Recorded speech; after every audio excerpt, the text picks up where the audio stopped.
Okay. So welcome to my Stress Management 101 webinar. It is Sunday, November 29th, 2020. Oh my, what a year it has been so far. We're closing in on the end, aren't we? And it's been a remarkable year. So I am just really thrilled to be able to spend this time with you and to share some of the things that I learned from many wonderful teachers regarding stress. And I thought I'd start off by sharing with you a little bit of my own personal experiences with stress. Yes, I've had lots of stress in my life, and it's been very interesting for me. And one of the things that really hit me hard, I was in my second year of medical school at UC Davis, and I was studying cardiopathophysiciology, so the physiology of the diseased heart. And so now the way it was in medical school is that every Monday during the quarter, every Monday we had exams. Every Monday for 10 weeks in a row, every Monday. So guess what our weekends were like? Always studying, cramming, studying, pushing really hard. And so here it was, 2 o'clock in the morning on a Sunday morning, and I'm studying about hypertension, okay, blood pressure. So I decide to check my own blood pressure. Now, mind you, it was 2 o'clock in the morning. I'm in my reclining lazy boy chair. I'm very relaxed. I check my blood pressure, 170 over 110. Not good. That's very elevated, in case you didn't know. That's extremely elevated, okay? So 170 over 110. So I waited a few minutes. I said, maybe there's something wrong with this sphygmometer. So I said, okay, I'm going to check it again. I checked it again. About 5 to 6 minutes later, 170 over 110. Not good. Not good. So then I waited a few more minutes and checked it a third time. Again, it was 170 over 110. So at that point, I knew I had a problem. Now, mind you, I was fit, I was healthy, I was able to run up and down a basketball court, not a problem. I could do that for an hour. It was easy for me to do that. But I realized that I had a problem because I was showing signs of hypertension while I was at rest. And I started to study this because I had no other risk factors that were identifiable.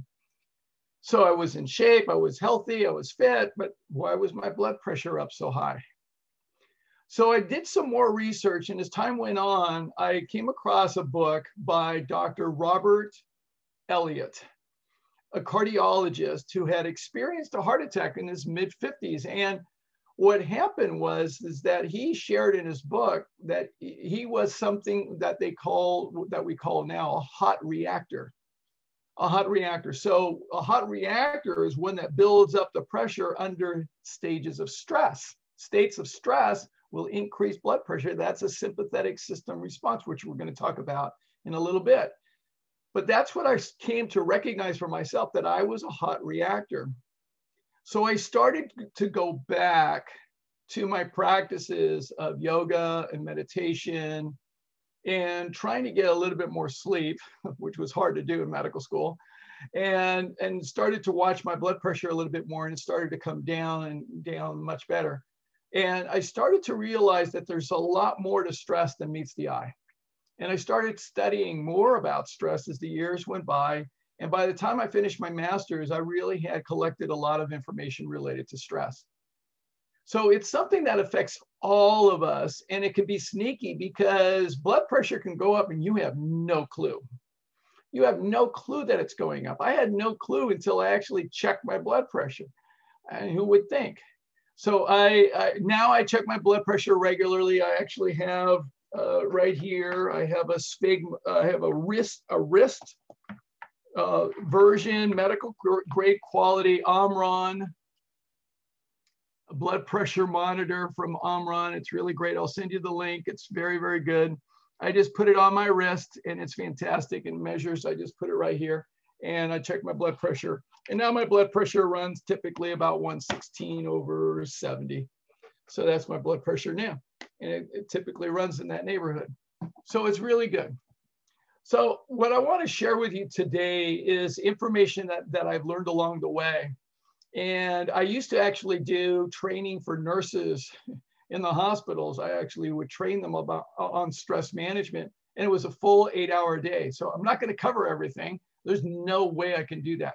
But I want to give you some of the most important aspects of how we can take action now to make some significant changes when it comes to managing our stress. We can't eliminate it all. I wish I could do that for you. I'd have to fly out to Bora Bora, you know, then we'd have to stay there permanently. So I'm not doing that anytime soon. So the thing is, we have to be able to manage the stress that we have. So let me get us set up. I'm going to set us up onto the PowerPoint slide and get us started. Now, I'm going to set up the chat window. If you have any questions whatsoever, please feel free to chat, put that in the chat window. I will definitely get back to all the questions by the end of the webinar for sure. There is an exercise that I'm going to have you all participate in in the middle of the webinar, so you'll need to use the chat window for that. So be prepared, and it'll be very lively, I am sure. All right, so let me set this up right now. Let me see, I'll go to my, let's see, my PowerPoint. Okay, so let's go to that. And slideshow from the beginning. Shrink that window. Go to this and share screen. And now it's time to share my PowerPoint. Okay, so here we are. Very good. All right, so we're back. Okay, so let's see, and I'm going to open up the chat window as well. So if you have any questions whatsoever, please feel free to put them in the chat window. I will have that open the whole time, and so I'll be able to see it. So just go ahead and put something in there, but I may not get to it right away, but just put whatever questions you have, any questions whatsoever, anything, just put your questions in there. Okay, so let's see here. Oh, let me adjust this. Okay. And Margie's question is, the wrist blood pressure monitor is effective as an arm cuff? Actually, this is just as effective. It's equal quality, so it's really good, and it's excellent actually. So it's a very, very good device. So I recommend it highly. So let's see here. Okay, let me see one more adjustment to my. Okay. Whoop. All right, so we should be good. All right, so let's get started. Stress Management 101. And my name, Ruben J. Guzman. For those of you who don't know me, MPH does not stand for the speed that I drive my car. Okay, so it stands for Masters in Public Health. I got that degree from UCLA back in 1988. I loved my program. I specialized in behavioral sciences and health promotion. I got to work with some of the most brilliant people in the world. And when I got done, I had a very important decision to make. Do I or do I not go back to complete my training to become a physician at UC Davis School of Medicine? I realized at that point that I was passionate about promoting health, and I was no longer committed to treating disease.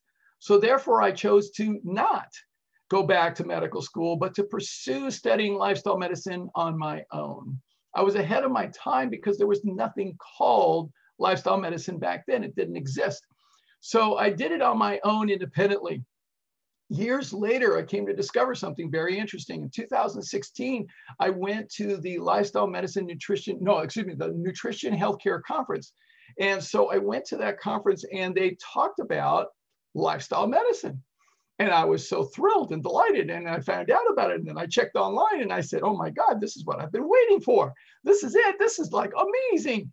So I registered, I became a member, and then I went to my first lifestyle medicine conference in October of 2017 in Tucson, Arizona, and they announced the opening of a board certification examination process for lifestyle medicine. I said, oh my God, I'm in, because they opened it up for physicians, for MDs and DOs, but also they opened it up for professionals being PhDs and masters in a health-related field. That's me. So I was studied for a whole year. In October of 2018, went to my second lifestyle medicine conference in Indianapolis. And after the conference, I took and passed my board exam. So I am one of the few board certified lifestyle medicine professionals in the world, empowered to actually and trained to be able to empower people to prevent, reverse, and treat chronic disease using a lifestyle medicine approach. So lifestyle medicine is amazing. It's an evidence-based approach. No weird stuff, no crazy things. No, it's all peer-reviewed evidence, all peer-reviewed evidence. And we've got thousands and thousands of studies in the database. And we focus on these areas: nutrition, physical activity, emotional well-being, alcohol and tobacco reduction, healthy relationships, hydration, and sleep. I'm going to touch on a lot of these in the course of this seminar today. But this is really important. It's an evidence-based approach, so it's no weird stuff. It's recognized by the American Medical Association as part of that body. And so it's really exciting. New things. This is the forefront of healthcare in the future. And it's very, very exciting. Dr. Wayne Dysinger, who's one of the founders of the American College of Lifestyle Medicine, he says this: that lifestyle medicine is the foundation of healthcare because 80% of healthcare is chronic disease easily. And then 80% of chronic disease is caused by lifestyle. So if the disease is caused by lifestyle, the foundation ought to be a lifestyle treatment. And doesn't that make perfect sense? It does to me. It absolutely does to me. So that's really, really great stuff. And I just love the American College of Lifestyle Medicine. When I walked into my conference in 2017, I thought I had gone to heaven. It was amazing. I was around so many like-minded, amazing, brilliant, committed, passionate people, and we're all on the same page. And so it's wonderful to have finally found my tribe, and it's just incredible. So I am part of the tribe. I'm officially a diplomate of the American College of Lifestyle Medicine and the International Board of Lifestyle Medicine. And so I am a certified professional, and I love this. I'm actually on the committee for lifestyle medicine in the workplace. I'm on the committee for health and wellness coaches. So it's really wonderful. And I get to officially live into this quote that Thomas Edison said well over 100 years ago, that the doctor of the future will give no medicine, but will instruct his patient in the care of the human frame, in diet, and in the cause and prevention of disease. And this was wisdom that he said well over 100 years ago, and it makes complete sense. So I want all of you to know that I have absolutely no conflicts of interest whatsoever. So no products, no gimmicks, no scams, nothing. Okay, I don't do any of that. And so I do all these webinars for free. Okay, I do. I'm passionate about it. And some people think I'm crazy. I said, no, I do this because I believe in the power of paying it forward. I really believe in doing that. I believe that all of us as adults have a responsibility, because freedom does not come without responsibility. We all have a responsibility to leave a legacy of this planet being a better place for our children, our grandchildren, and our posterity. And I think that's important for us as human beings and as adults, especially. So that's why I do this. I've got 4 children myself, 4 boys. Before too long, it'll get to that point where I'll have lots of grandchildren. And I plan to be around for a long time. So I know I'm going to have lots of great grandchildren as well. And to me, it's important to make the world a better place for each of us, for all of us. So that's what I believe in doing, because I believe also that the greatest wealth that any of us can have is our health. And it really makes sense to me. So here's what we're going to cover today. So lots that we're going to go through, plenty. First, I'll talk about the fundamental context, the framework that determines our health and how stress affects this system. So we need to understand this. It's very, very important. I will share a little bit from my research in the world of epidemiology, which is the pattern of disease.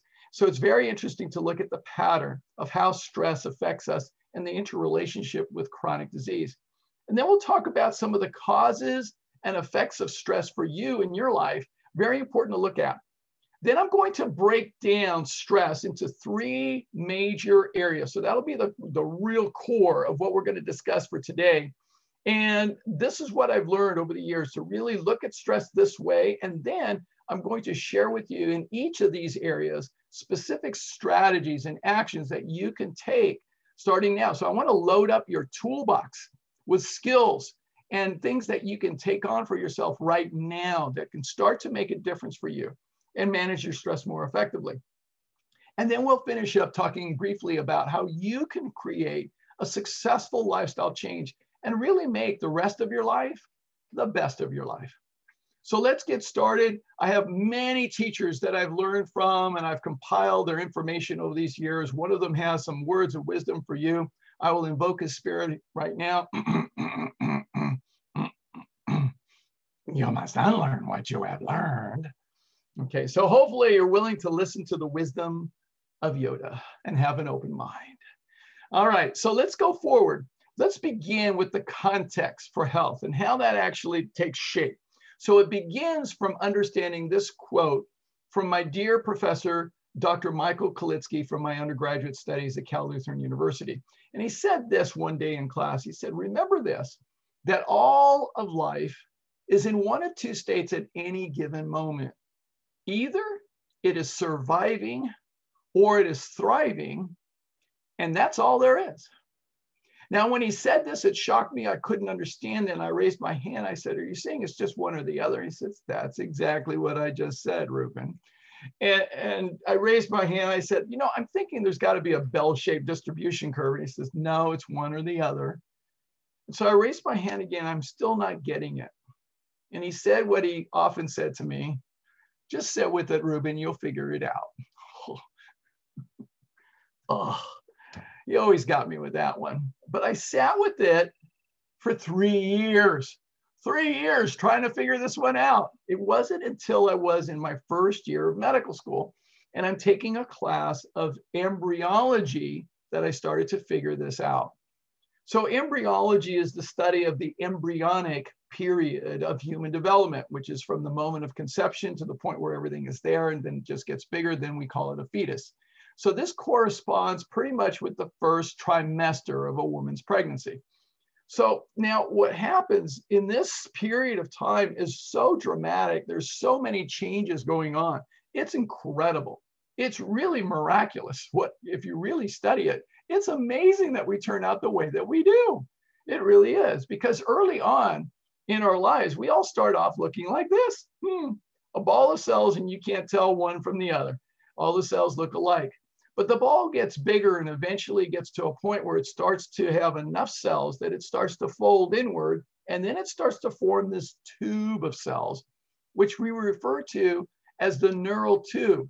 This neural tube will give rise to the first organ system of the body to become distinguishable and operational. So it becomes what we call the limbic brain, which is the core of the brain, the central features of the brain, which include things like the hippocampus, the amygdala, the pituitary, the hypothalamus.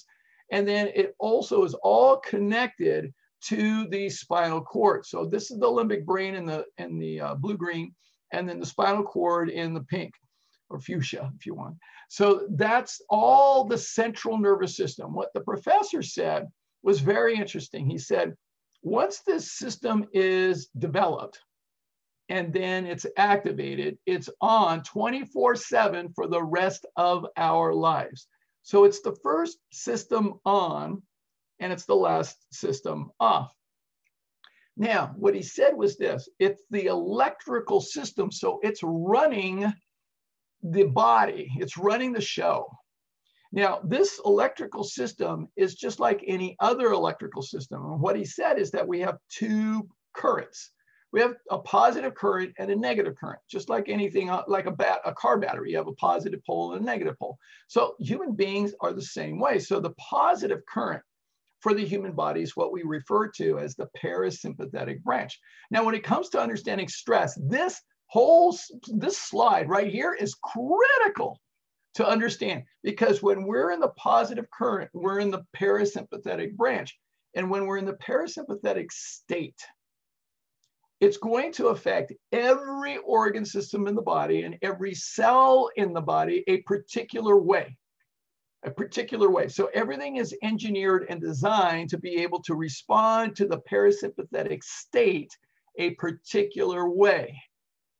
So that's the positive current. Now, the negative current is what we refer to as the sympathetic branch of the central nervous system. Now, when it is on, it's going to affect every organ system in the body, every cell in the body in an opposite way.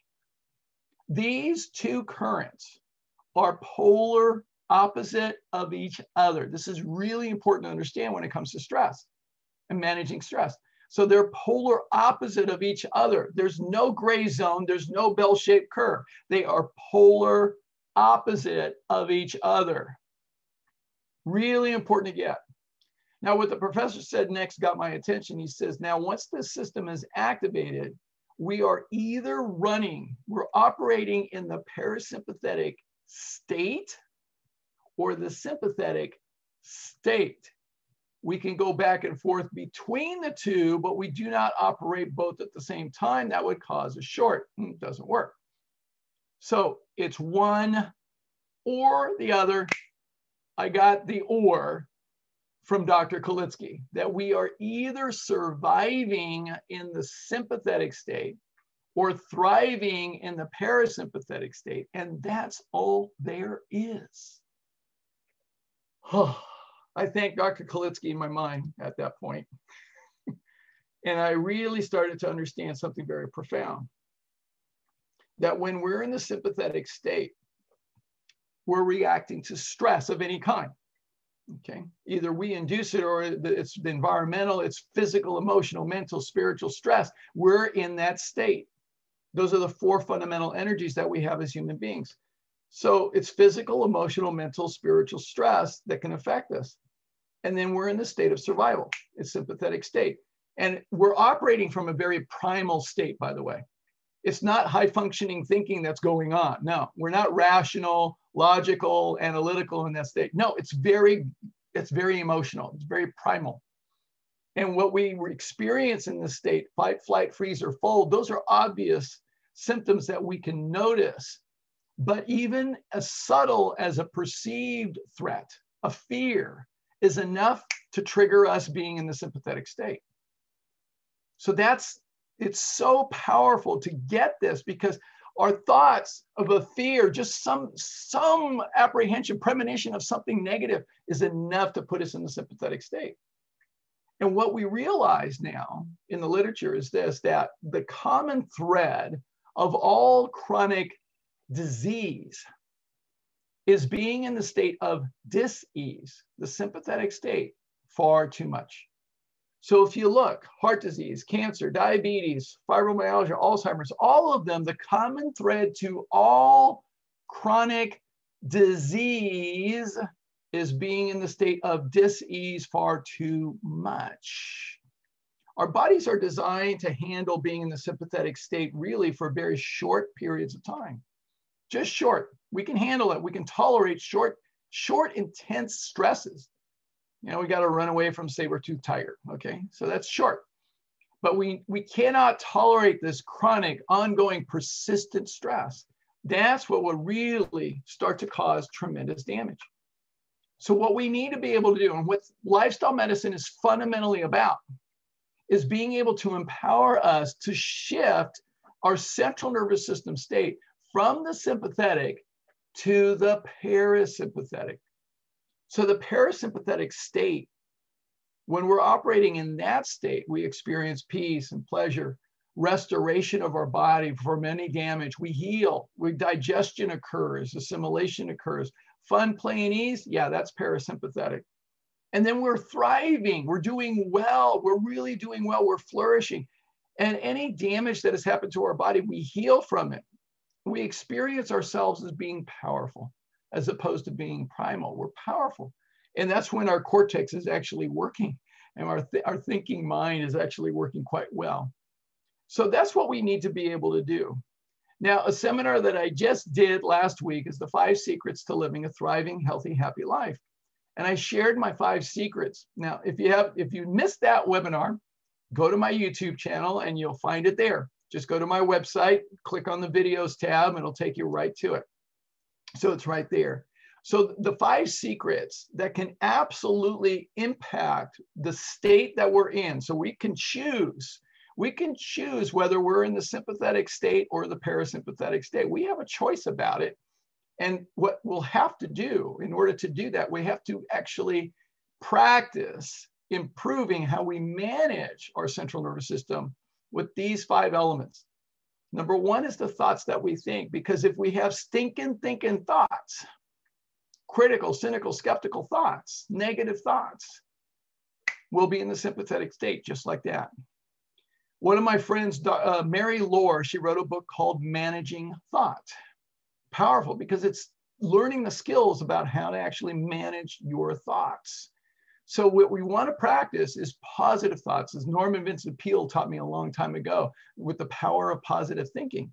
We want positive thoughts. We want uplifting and encouraging and stimulating and motivating thoughts.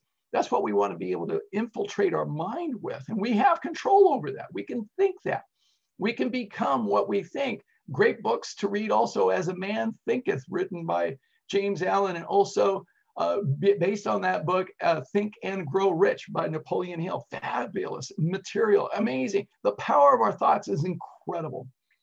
Consistent with our thoughts are the words that we speak. Negative words, complaining words, gossiping words, then we're going to be in the sympathetic state just like that. So we need to have positive, uplifting, encouraging, supportive words to be in the parasympathetic state. The actions that we take, well, this is so critical because actions speak louder than words. So if we say we're going to do something and then we don't do it, we say we're going to exercise on Monday and go to the gym, or we're going to do a workout because the gyms are closed right now. So we're going to do a workout on Monday morning, and then the alarm clock goes off and we just hit the snooze button. So the moment we hit the snooze button, we're in the sympathetic state because we let ourselves off the hook. So it's important for us to practice integrity and living a life of integrity.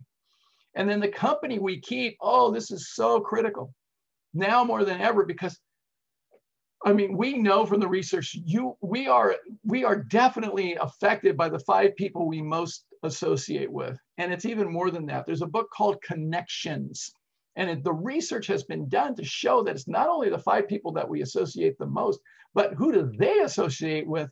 And even further from that, it's incredible. Our relationships make a profound difference on affecting us and our energy. So if we're surrounding ourselves with people with stinking thinking and negative energy, and they're cynical and skeptical and all that stuff, then that's going to affect us. It's going to put us into the sympathetic state. And you've all had that friend, right? That the moment that their name shows up on the caller ID on your phone, like you think twice before you answer that call, right? You think about that. You know that because you know what's coming next. All right. So we want to make sure we really embrace building our inner circle of connections. And that's what you're doing here. And it's wonderful to be able to do this. The 5th element is the one that's shocking and surprising. I'm going to talk more about this later, but it's the food that we eat. We do this all the time. We do it 3, 4, 5, 6 times a day, but we don't realize that everything affects us neurologically, including our food. And I've had people tell me, gosh, Ruben, I tried following a whole food plant-based diet and I felt really good. And then I went back to eating some meat for a while. And oh my God, I felt angry and stressed and I felt miserable. And I said, that will happen. That will happen. And so they said, that's it, I'm done with this, and went back to eating whole food plant-based foods and felt amazing. So yes, the food absolutely affects our brain chemistry, how we feel, our stress levels. It'll affect us whether it'll put us in the sympathetic state or the parasympathetic state. Food will do that. So we have the important choices to make. So I'll talk a little bit about that later. So that's the context. That's the context of framework for understanding stress. So inside of this context, what we want to now know and look at, what can we do to better improve our management of stress? So let's look at the research, and we want to see, what is the connection? What is the connection between stress and chronic disease? I suggest that there is. In fact, we know in the research from medical visits and hospital data that about 86% of all physician visits are related to stress. Stress, absolutely. So if we look in the United States, we actually have data from the Centers for Disease Control, and we show geographically county level prevalence of frequent mental distress. Now, this is old data. I can't wait for the new data to come out. This is 2003, 2009. And so what we see is that there's this area, the southeast portion of the United States. This is a very big area of concentration. Pay attention there. That's the most significant. It's there, and we've got pockets in other areas, including Fresno. Yeah, and if you've been there, you know why. Okay, so the thing is, stay away from Fresno. All right, so now if we look, is there a relationship with other chronic diseases? This is the map of mortality related to cardiovascular disease. Again, notice the consistency in the southeast portion of the United States. There's a geographic correlation. We say correlation. It's not cause and effect. We can't say that, but it's correlation. It's there. Let's look at cancer. Oh, cancer. Wow. So what we see also, the southeast portion of the United States, definitely a correlation again. If we look at strokes, okay, another cardiovascular phenomenon, this really shocked me, because you can see this southeast portion of the United States again is the most significant and most impacted.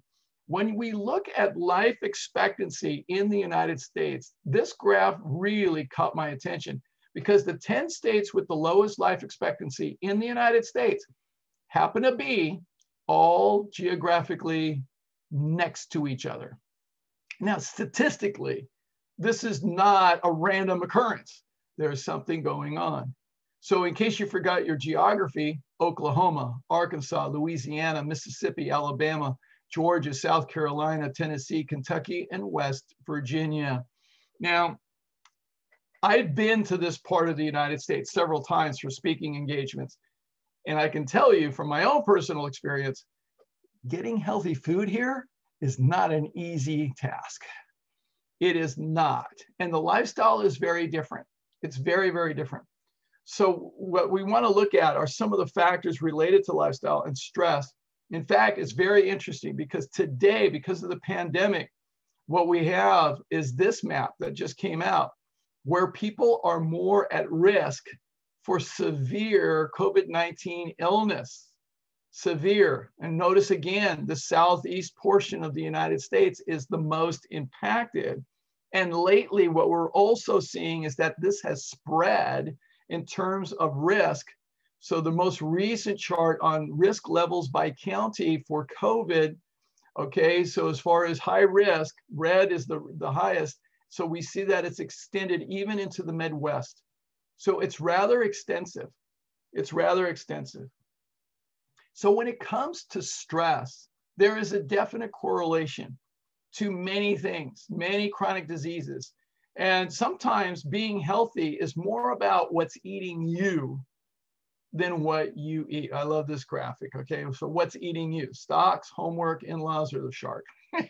So anyway, it's like that. It really is. I mean, stress eats away at us, and it really causes a lot of harm. So we have to be aware of this. And if we stay in this for far too long, and this is the problem that I see with so many people, we stay in the state of stress for far too long, and then we start to experience a loss of vitality and energy, vigor, strength, power, connection, fulfillment, peace, or ease. Those things go away. And so what we're experiencing is really being what we call the state of survival. And now they even have, now I can't even fathom playing, this is a video game called The State of Survival. Why would you play this? Why? Why do that? I mean, causing all that stress, being in that situation, but they actually have video games. And I think that's another cause of stress for people in their lives. Today, what we find that there are a lot of things that cause stress. So in your chat window, what I want you to type in right now, type in 1 or 2 things that are significant in your life right now that cause you stress. Go ahead and type those in. What are some of the most significant things that cause you stress? Type that in your chat window. I just want to see what answers you got. All right, what are some of the things that cause you stress? I'll read them out. So go ahead and type in just one or two things that cause stress for you. Go ahead, type away. I want to see some things in there. And by the way, the name of the book on managing, and the author is, it's Mary Lore, Lore, and the book is called Managing Thought. Okay, so things that cause stress: finance, age-related sickness, paychecks, periodic based on completion of work, kids not listening. Oh my God, yeah, I know that one. Okay, tax lawyer, mom, family, meeting needs of others, taking your dog to the vet often. Yeah, okay. A horror movie. Yeah, that will do it. Yeah, I don't watch them anymore. There's just no way I can't watch them at all. Okay, so these are things that cause stress. Poor health of others. Yeah, absolutely. Okay, so these are all things. Getting older, yeah, absolutely can cause stress. So these are things. So stop typing. Very good. Outstanding answers. Thank you for sharing that. So if we look, there are many, many things that can cause stress in our lives. Many things: money, worry, relationships, health, breakdowns in health, children, problems, no sleep. But today, have you noticed that it's become even more compounded? I mean, today's picture puts, this is bad enough to deal with, right? This is bad enough to deal with, but look at what we're dealing with today. In today's world right now: politics, COVID, racism, economy, cash flow, isolation, fires, health. I mean, there's so much more stress that we're dealing with. This year has put people's stress scale off the charts. Off the charts. I'm seeing this more and more and more. Now, what I want you to think about right now, and I want you to go back to the chat window. I want you to type in, what do you notice for yourself? What are some of the most impactful, one or two significant impacts of stress on you? What do you notice for yourself? Physically, emotionally, mentally, or spiritually? Anything that you notice for yourself, especially this past year. All right, this past year that we've been dealing with all this, what do you notice for yourself? So go ahead, type.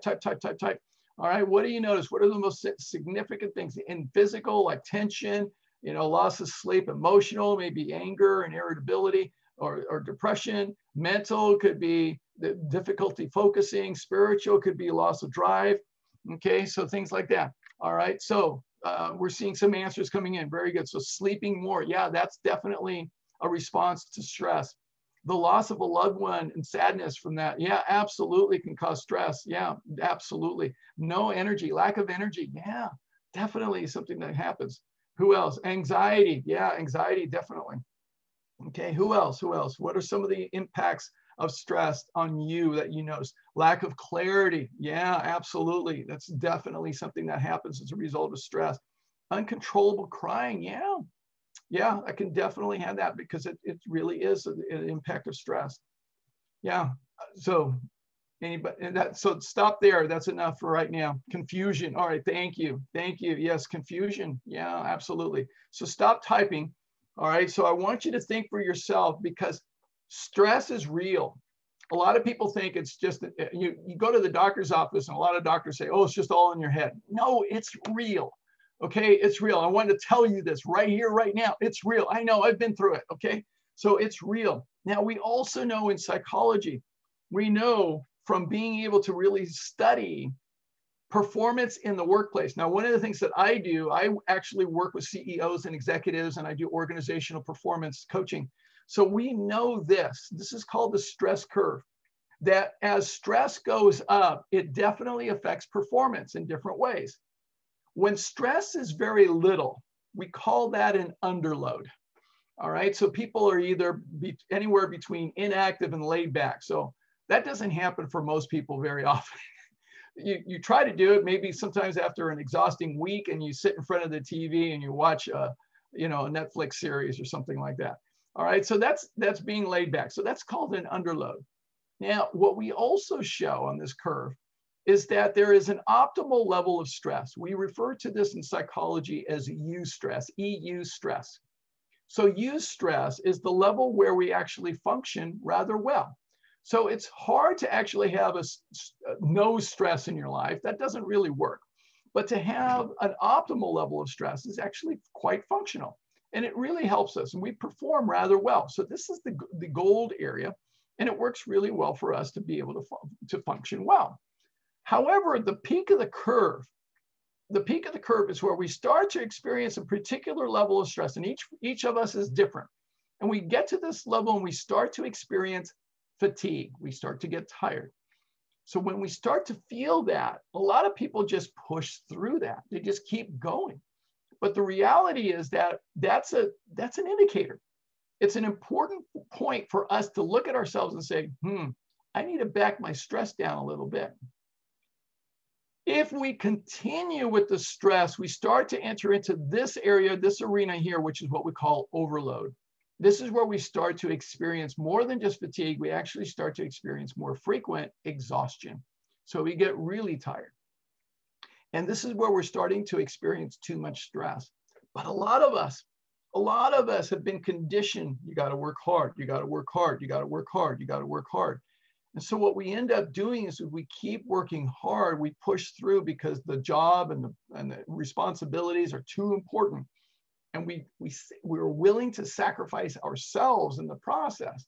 Not healthy at all. And this is what we do. I've done it, been there, done that. Okay. So the thing is, we can run into danger of getting into this red area. The red zone here is the area of burnout. Because what happens if we get to this area and stay here, we experience anxiety, panic, anger, irritability, all those things. And we finally can actually get to a point where we're down here.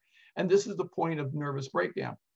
So this is clinically really problematic. We've got more people pushing into the burnout region today than ever before. It's happening in droves now. So it's a real serious concern. And what we need to be able to do is scale it back. Now, we may not be able to get all the way back to the green of underload, but we need to be able to scale it back to the optimal level of stress. What I'm going to share with you today is to really help you to do exactly that. To do that, we need to come to an understanding of how stress actually works. And what I've learned from reading many, many amazing books about stress over the years, because I started looking at me, right? And so when I looked at this and it boiled it all down, that basically everything that we experience, that we feel as stress, we call it a stressor, is a function of two fundamental factors. And this is a really important slide here. It's really important for us to get this. Now, what I've learned over the years is this, that it's a function of, number one, what we perceive, and number two, how we react. Now, this is the crux of the matter. It really is important. Now, this is one of the things I had to learn. It was very powerful for me to learn this. Because the way I grew up learning to become very quiet, stuffing all my anger inside, and then eventually exploding like a volcano. Not healthy. All right. So I had to learn this. This really made a powerful difference for me to understand that anytime I'm upset, it's a matter of my perception and my reaction. Now, all of us have different perceptions and we have different reactions as well. Now, some people might see a spider up on the wall and they may perceive that as a threat. They may perceive that as something horrible. Other people, like in my family, all right, I've got 4 boys, all right, so we see a spider on the wall. We see that as a rescue mission. So we grab the jar and slice it on a sheet of paper and we go ahead and we rescue the spider and take it outside and put it out in the bushes. All right, so it's a rescue mission. And that's what we do. So the thing is, everybody has different perceptions based on their history, based on their wiring, based on their subconscious mind. And we all have different reactions as well, because some of us may react and we may have different reactions and it's automatic. It's so quick. We don't even have to think about it consciously. It just happens. It just happens. In fact, I was talking to my mother the other day for Thanksgiving. And actually, no, for my birthday, we were having a conversation on my birthday and we were reminiscing about the house that they live in now. They've been in this house since I was 4 years old. And I still remember when I was 4 years old, and I had to go and take care of all the Black widows for my mother. So that was one of my jobs at 4 years of age. So the thing about it, everybody has different perceptions. Everybody has different reactions. Really important to get here. This is very, very important. So this is going to be interlaced with everything that we're going to go forward in. It's my perception and my reaction. If I'm upset, irritated, frustrated, annoyed, angry, any of those emotions, it's my perception and my reaction. Common denominator is me. Oh, that's humbling. That's really humbling. It has nothing to do with the person or circumstance. No, it has everything to do with me. Now, if you can get this, it will save you years of stress and duress. All right, it will save you. It will really make this one of the most powerful things that I got in all of my years of training. Now, what I'm going to do now is break stress down. What I've learned over the years is to break stress down based on levels of control. So there are 3 fundamental stress categories. So the external categories are the ones where we have, external stressors are the ones where we have little to no control. Most stress management programs address these, but really don't talk about the other 2, which are really important and significant. So the second area of stressors are the interpersonal relationships. Now, if you may have noticed by now, hopefully you have, you do not have complete control over another human being, okay? I just want to set the record straight. So you do not have control over another human being. You would like to, you wish you could, but you don't, okay? So we're going to talk about that. And then the third area of stress are the internal stressors. This is where we have total control because they all come from inside. All right, we create them. So we're going to go into each of these doors one at a time. I'm going to share strategies in each of these areas. Now, again, like I have a whole 8-hour program. There's so much to stress. I can only give you so much today, but we're going to get started with some of the most impactful. So let's start with the first door. Door number one is first area, which are the external stressors, okay? Things like taxes and traffic and weather. Isn't it strange to you that people complain about the weather? Isn't it strange? It's strange to me. I mean, I live in Sacramento. Yes, it gets hot in the summer. And sometimes it gets cold in the winter. Yeah, but people complain about the weather like, can you really do anything to change it? No, unless you move. So, I mean, we get stressed about all kinds of things, foreign policy, federal government, the budget, and we got all kinds of things that we get stressed about that we have very little to no control about. So it's really interesting to me.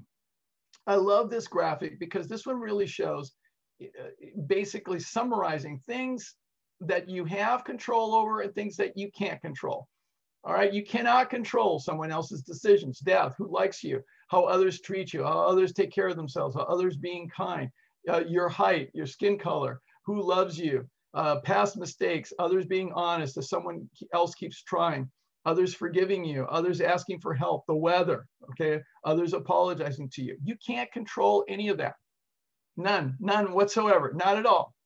What you can control, I love this with the kids, and I've done this with the kids, doing your homework, respecting property, being kind, being accountable, studying for tests, friends that you choose to have, your decisions, forgiving, how you respond to challenges, trying again, how I spend my free time, doing my chores, taking care of myself, being honest, working hard, asking for help, how I respond to others and apologizing. Yeah, those are the things that I can control. So it's best for us to focus on what we can control and let go of the things that we cannot control. Here's another graphic that I love as well, being that I'm a former yoga teacher. I love this one. So this is the outer ring is what is not your responsibility. Other people's actions, other people's ideas, fears, the consequences of other people's actions, other people's beliefs, other people's mistakes, other people's words. Not your responsibility. What is your responsibility? Your words, your behavior, your actions, efforts, mistakes, your ideas, and the consequences of your actions. I think that really summarizes it very well. Really beautiful. So what we need to be able to do, so this is the framework of the first one, things that we have little to no control over, to be able to understand what we have control over, what we do not. For us to be able to, the strategy for us to be able to manage these kinds of stressors, because they're going to be there. They're always going to be there. You turn on the news, that's all they share with us. So what we need to be able to think about is building resilience. Build resilience. Now, this is my good friend, Nimai Delgado. Okay, he is down in Los Angeles. He is a fabulous plant-based bodybuilder. All right, he's just amazing. Now, this body is resilient, wouldn't you think?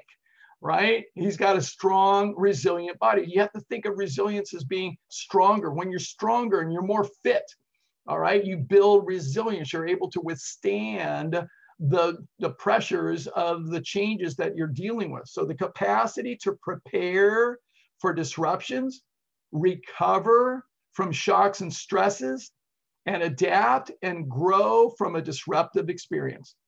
All right, so you have to think about it. You have to train your mind, your body, your soul to build resilience. All right, so this is mind-body connection. You've got to build resilience. And this is really important. So this is part of our energy. We are physical, emotional, mental, spiritual energies all intertwined. And so, yes, we do need to become stronger physically, mentally, and emotionally. We do need to do that. It impacts us in every which way. So this is why it's important. So let's talk about some of the things that we can do, some strategies to build resilience. Okay, so number one, hydration. I talk about this all the time. Now, here's the deal. If we're in the sympathetic state, physiologically, it's no different than being out in the desert. Same thing. You're stranded out in the desert. So if you're stranded out in the desert, you're in the sympathetic state. It's hot. You're in Death Valley in the middle of August, 124 degrees. What's the first thing you're looking for? Water. Absolutely. So the thing about it, if our body's in the sympathetic state, remember, it's affecting every organ system and every cell in the body. So we're needing to get water. So it's really important. I will tell you, every hospital physician I've ever talked to, the first thing that they ever do with patients, almost 95% of the time, when they come into the hospitals, they put an IV in them. They have to rehydrate them because they're dehydrated. They're in a chronic disease condition. Got it.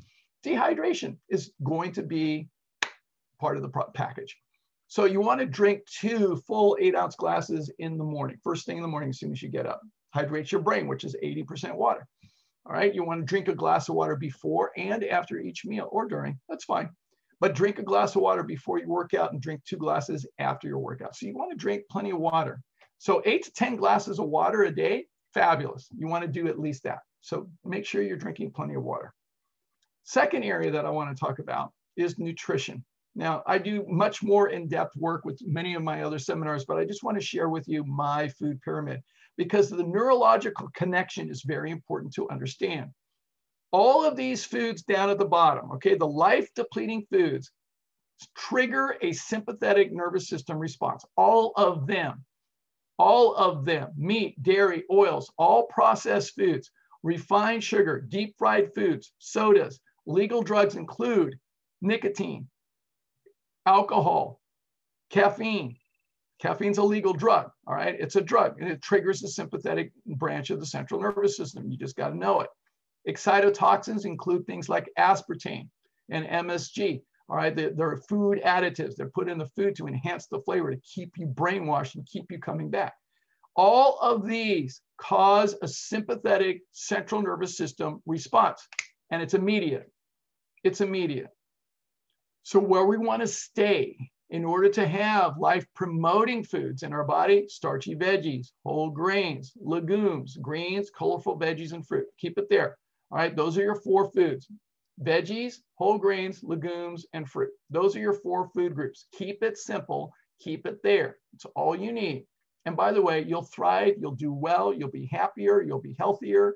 Oh my God, it's so much better. I've been eating this way for over 25 years strictly. And I became vegetarian in 1981 after doing autopsies, okay?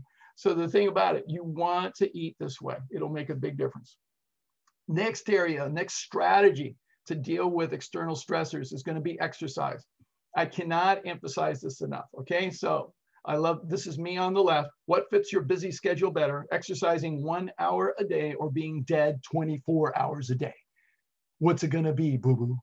Okay, so get it straight. You've got to be active. Your body is designed to be active. So please be active and do the best that you can. Do the best that you can. You don't have to be an Olympic athlete. You don't have to be a triathlete. You don't have to be any of that. Just, even if you can just walk, all right, just do something, all right, be active. And what we show in the research is this. So this is international research done by Yale and Oxford. And we showed that the sweet spot is between 150 to 300 minutes per week. All right, so 150 to 300 minutes per week of aerobic exercise in all areas. So it doesn't matter what you're doing, whether it's household work, popular sports, walking, running, or jogging, all exercises, 150 to 300 minutes of exercise a week makes you happier than having about $25,000 more a year. So I'd rather have the exercise, okay? So you want to be able to do that. Now, in addition, you need to be able to build your strength, do exercises, and it's never too late, never too late, okay? These are two, okay? Yes, real men and real women can do push-ups, okay? So you can do exercises and you can get stronger. You can build yourself up to get stronger. It is possible. Now, it may take a while, but just keep working at it. You'll get there. You'll get there. So that's a wonderful thing to engage in. Build a little bit more strength. Do a little bit, even if you have to get some tin cans and start doing curls just to build up a little bit of strength. Do something. All right, that's all you need to do. Another great exercise that I think is wonderful to build resilience, a great practice, is the practice of yoga. I know I'm biased because I learned yoga when I was 15 years old and I became a yoga instructor. I taught for 15 years. And yes, real men do yoga. All right, real men do yoga. Real men do yoga. Okay, so I want to get that clear. So the thing is, it's wonderful. It's a great practice and it really helps mentally, physically, emotionally. It's a wonderful practice. They're now having yoga teachers teaching the NFL and NBA and all the professional athletes, and they do that all the time now. So it's really important. Yoga prepares the mind for meditation, which is a very powerful, powerful practice. And meditation is simply relaxing the body, making it still so that you can quiet your mind, and then that awakens your spirit. Okay, it really is a very powerful practice. And you're not going to get it right off the bat, but you have to practice this over time. And it takes practice. You will never shut off your mind. Just want to set the record straight for you, okay? It's always going to be talking. It's always there. But you can become still and you can decrease the influx of that energy and make it much more calm. Really makes a difference. Another strategy to improve dealing with the stresses, the external stressors, is to improve your sleep. So we want to be able to improve your sleep. All right, make your bedroom a sacred space. It's only for intimacy and for sleep. That's it. A regular schedule is by far the #1 thing that we see from all the researchers, the regular schedule. Try to be as consistent as you can with your sleep schedule. It makes a difference.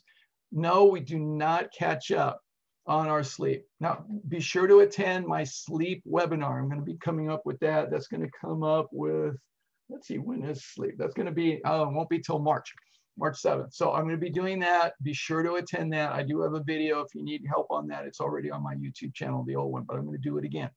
So power naps, usually what we show in the research are okay if they're 30 minutes or less. So that's what we want to do. Another great strategy to help us in dealing with external stressors is massage. I love getting a massage. It's wonderful. It's hard to do these days because of COVID, but massages are fantastic, really help, because it really puts you in the parasympathetic state. Wouldn't you agree? I know I love them, but it's really great. So that's a great strategy. Another fabulous strategy, especially now, all right, it's real important. So what I do when I'm making my lunch every day is I put on music. And while I am preparing my lunch, I am dancing. Yes, I am. I'm dancing. I have a wood floor in my kitchen, so I am dancing. So I recommend salsa, whatever you want to do, but you can move, get some good music and move. All right, I love dancing salsa. I've been dancing salsa for almost 20 years now. I love it. It's fabulous. I'm going to send you this video. This wonderful woman over here on the right, at the age of, in her 80s, took up dancing. Anita Faye, it's not too late. All right, so in her 80s, she took up dancing and she appeared on Britain's Got Talent and she completely blew them away. It was amazing.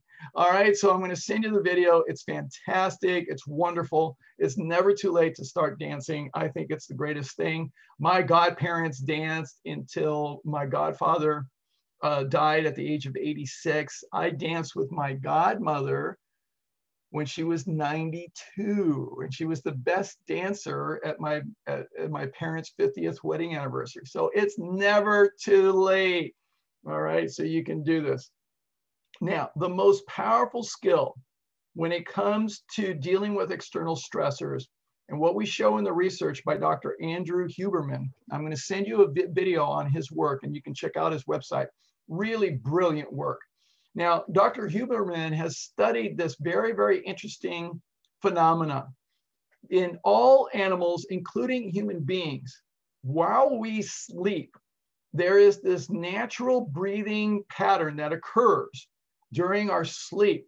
And they've studied this, and it's been really fascinating. So that what we do while we're sleeping, we tend to inhale and then pause just a moment and then inhale a little bit more fully, and then have a more full exhalation. And really let all the air out. So we inhale a little more, full exhale. Now, that particular pattern we do naturally in our sleep. And it turns out that when we do that, the carbon dioxide offloads more effectively with that exhale than at any other point with the rest of the regular breathing. So it's rather fascinating. In addition, what happens is that if we do that when we're conscious, what he's discovered in the research is that when we do that when we're conscious, that we trigger going from sympathetic to parasympathetic more quickly than anything we've ever found. So it's the quickest way to shift your central nervous system state from sympathetic to parasympathetic is to focus on this particular type of breathing. There are many different styles of breathing. I've learned many of them from yoga over the years, but this particular one has tremendous science backing it and research. So inhale a little more, exhale fully. Doesn't that feel relaxing? So it's a really cool technique. It's a hack. It's a great hack. All right, so that is door number one. All right, so we've covered everything for door number one. So I've given you lots of tools for your tool chest to start to focus on to practice. So I want you to make note for yourself, like what are the things that we talked about that could really help you in terms of dealing with the external stressors that you do. If you got one or two things that you can really take on from what I share with you, that will help you. So put tools in your toolbox. So make notes for yourself what you're going to practice. Now let's go to door number two. So door number two happens to be interpersonal relationships. Now I put these pictures up because it's like this, isn't it? Sometimes it's good, sometimes it's not so good. It can be this way. So there's all kinds of energies that could be going on when it comes to interpersonal relationships. And sometimes, gosh, how is it that the people that we say we love causes sometimes the most amount of stress in our lives? Like, who came up with that idea? So the thing about it, it's rather fascinating that we as human beings sometimes experience the greatest amount of stress from interpersonal relationships. So I thought I'd share this area with you because it's really an important area. I have additionally other seminars to contribute to this area. So we're going to just basically skim the surface today. We're going to get just the tip of the iceberg today. So the first thing I want you to do, I want you to now go to your chat window and type out, no, don't type this thing. I want you to think first, just hold off on the typing yet. All right, I want you to think for a moment. Who is someone that occasionally or frequently causes you to be upset, annoyed, frustrated, irritated, and angry, whatever the case may be? I mean, they cause you stress from time to time. Anytime you interact with them, you feel stressed. All right, I want you to think of that person. Think of that person. Make sure you got that person figured out. Okay, who they are. You know who they are. Do not tell me. Do not share that with anybody. Okay, you can write their initials down. That's fine. But now here's the next part. This part you will go to the chat window for.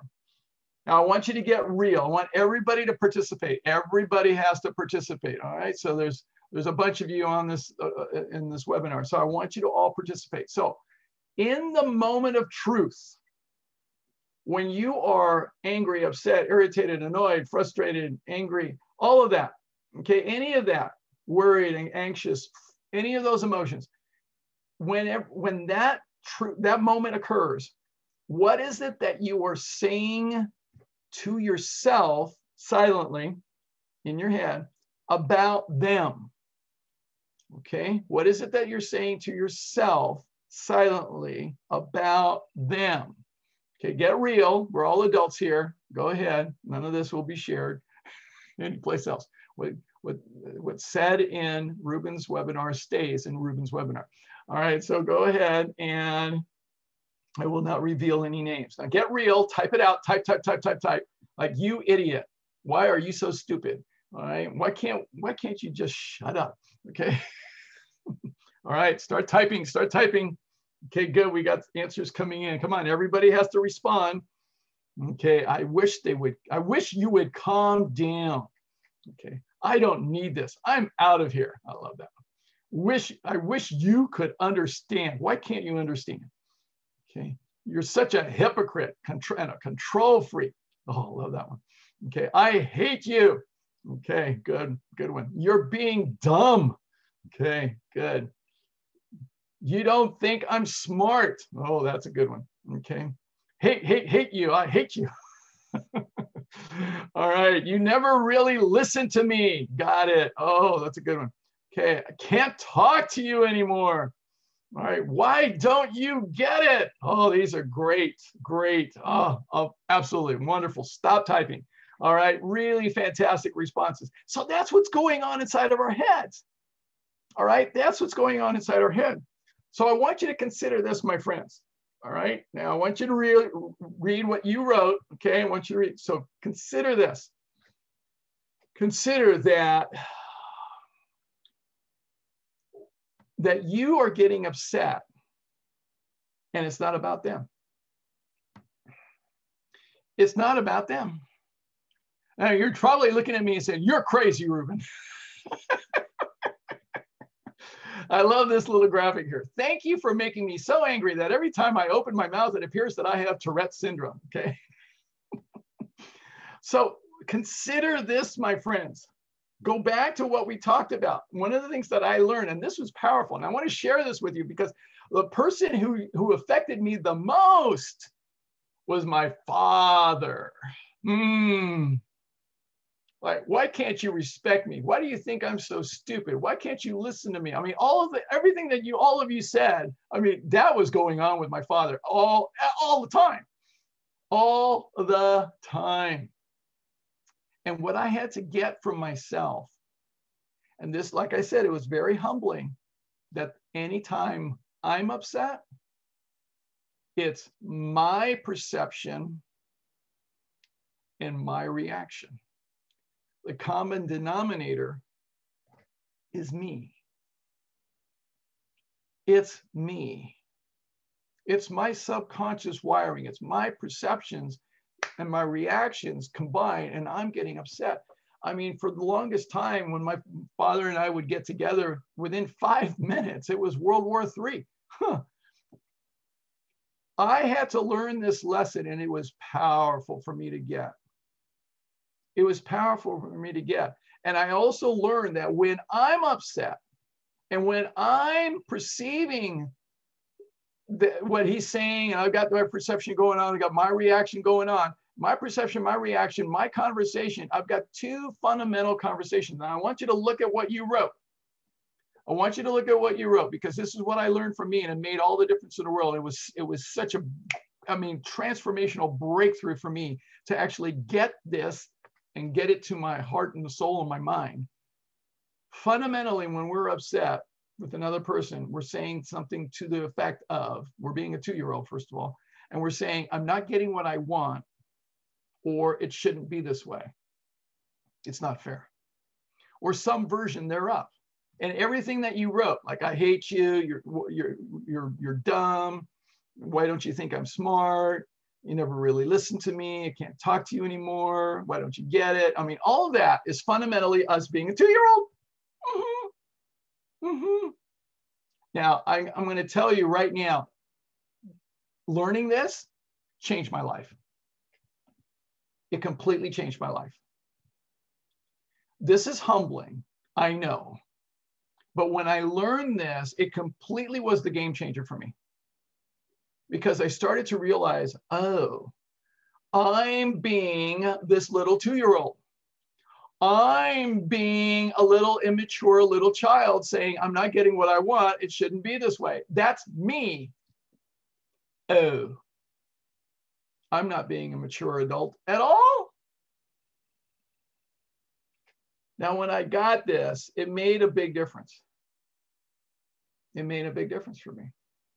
It was, that was the awareness was the first thing. And the other thing I got to become aware of was this, and I learned this from one of my teachers, Dan Millman, and he said this, that life is not suffering. It's not meant to be suffering. It's just that you will suffer it rather than enjoy it until you let go of your mind's attachments and just go for the ride freely, no matter what happens. Wow, that's powerful to get. The way we're designed, the way we're wired as human beings, the way we are wired as human beings, I love this from Thich Nhat Hanh, another one of my favorite teachers, and he says this, that people have a hard time letting go of their suffering. Out of a fear of the unknown, they prefer suffering that is familiar.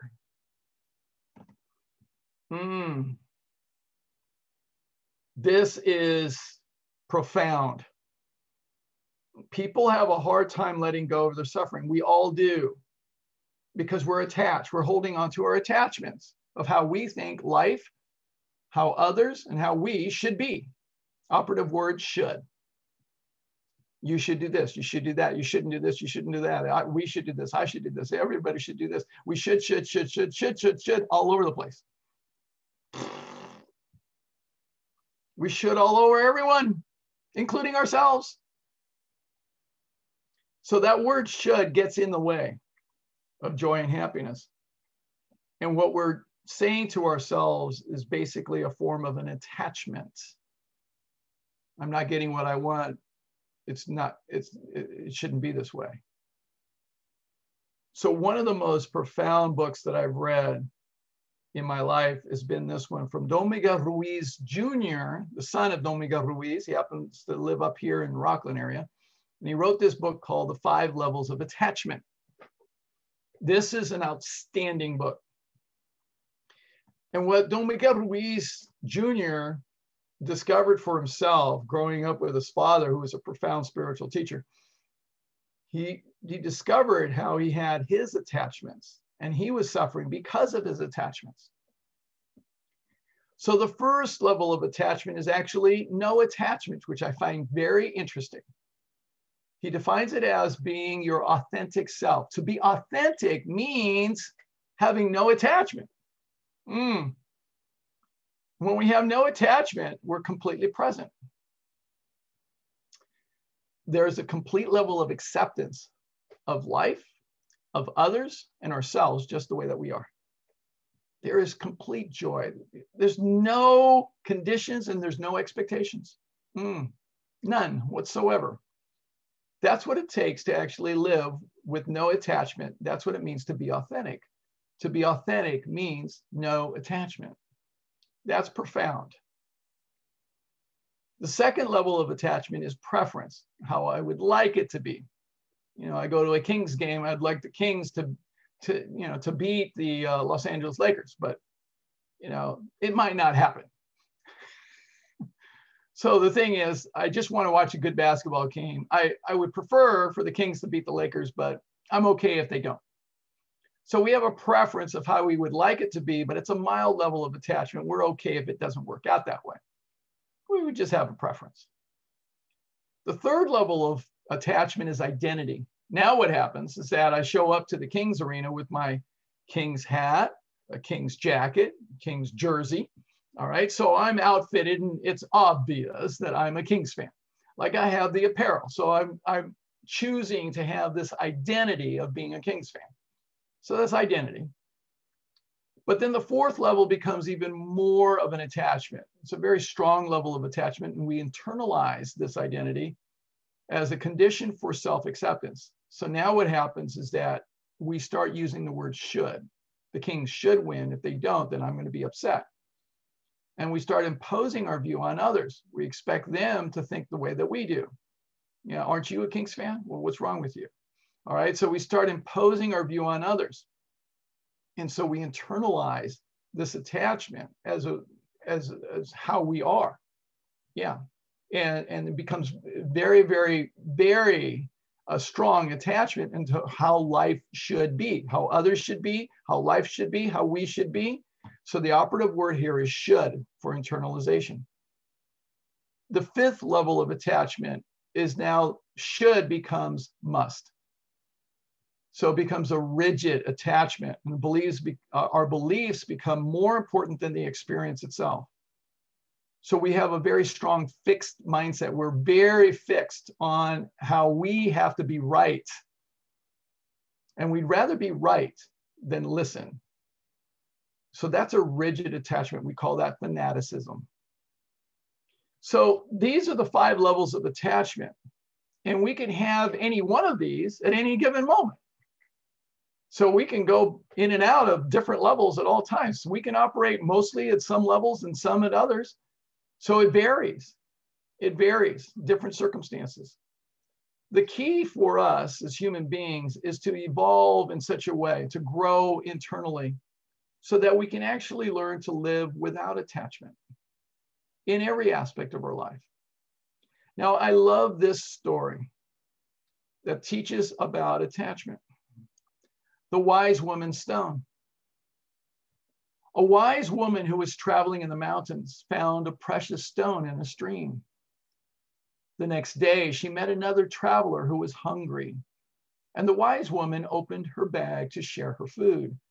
The hungry traveler saw the precious stone and asked the woman to give it to him. She did so without hesitation. The traveler left, rejoicing in his good fortune. He knew the stone was worth enough to give him security for a lifetime. But a few days later, he came back to return the stone to the wise woman. "I've been thinking," he said. "I know how valuable the stone is, but I'm giving it back in the hope that you can give me something even more precious. Please, give me what you have within you that enabled you to give me the stone without pause." Isn't that a wonderful story? I love this story because it really is one that can share with us and teach us the wisdom of letting go of our attachments. So one of the things that I had to learn with my father was to let go of my attachments to how I thought he should be. I had to let go of those attachments. And in order to eliminate me being upset, I needed to practice these steps. So I thought I'd share these with you. What I've learned over the years is to practice these steps in eliminating upsets. First, recognizing who is causing the upset. Oh, that's me. Oh, it's my perception and my reaction. Oh, it's me. I'm upset. I'm doing it to myself. Ding, ding, ding, ding, ding. Once you get that, that's 90% of the battle right there. Right there. That's the big one. Second is to stop blaming them for not giving you what you want. Stop that. Just stop blaming. Stop blaming. Blame, shame, and guilt serve no purpose whatsoever. None whatsoever. So stop the blame, shame, and guilt routine. Number 3, take complete responsibility for your life. You're not responsible for anyone else. You're not responsible for anybody's feelings. You're not responsible for their life. No, you're responsible for your life. Take complete responsibility, being able to say, I am completely responsible for my life. And when you really can embrace that, then it allows you to let go of trying to be responsible for others. Now, even if you have children, you're never completely responsible for them except when they're really little. As they become older, your job is not to continue to be completely responsible for them. Your job is to empower them so that they can be completely responsible for themselves. Easier said than done. The next step is very powerful. And what I learned from Dr. Stephen Covey was this: the 5th habit of highly effective people is seek first to understand. So if I notice myself getting upset, then I say, okay, stop. I recognize I'm causing my own upset. Stop blaming them. All right. I take complete responsibility for myself. Now, shift gears and seek first to understand what's going on over there. Be curious. Be curious. I'm wondering, why is it that you're upset? Why is it that you're saying this? Why is it that you feel this way? Why is it? Just be curious. Being curious really is a powerful tool in relationships. Be curious. Now, sometimes you may need to communicate your boundaries. Now, a lot of people have unhealthy boundaries, unhealthy with their boundaries. And there's a lot to it. Be sure to attend my Eliminating Self-Sabotage seminar that comes up in January.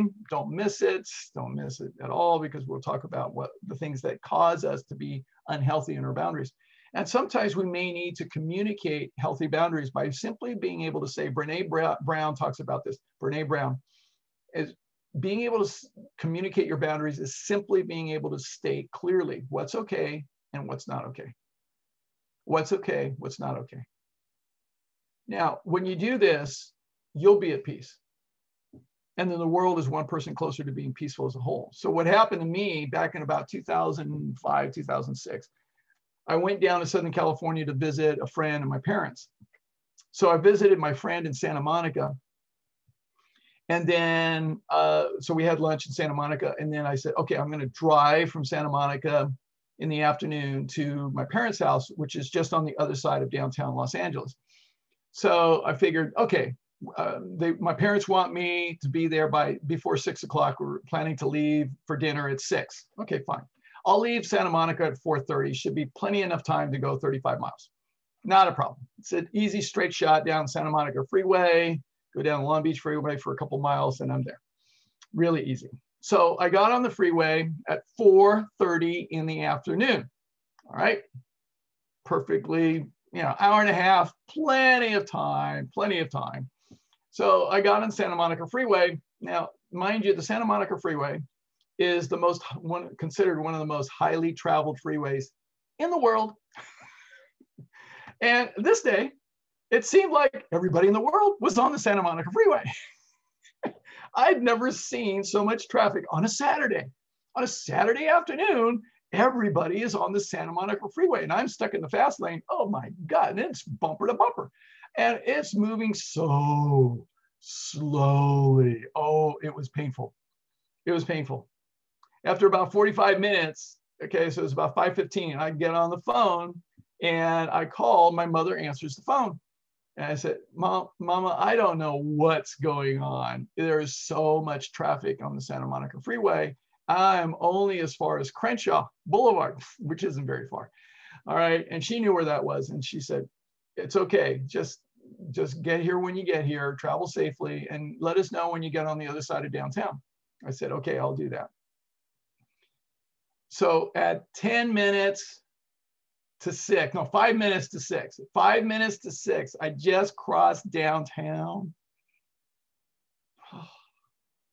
So I get on the phone and I call. My father answers the phone. I said, I'm getting off at Soto. The traffic has been miserable. He said, what the hell are you doing? He starts ranting and raving, reading me a riot act up one side, down the other. Practicing these tools that I've shared with you today, for the first time in my life, that visceral feeling that always came up when my father raised his voice was gone. It was gone.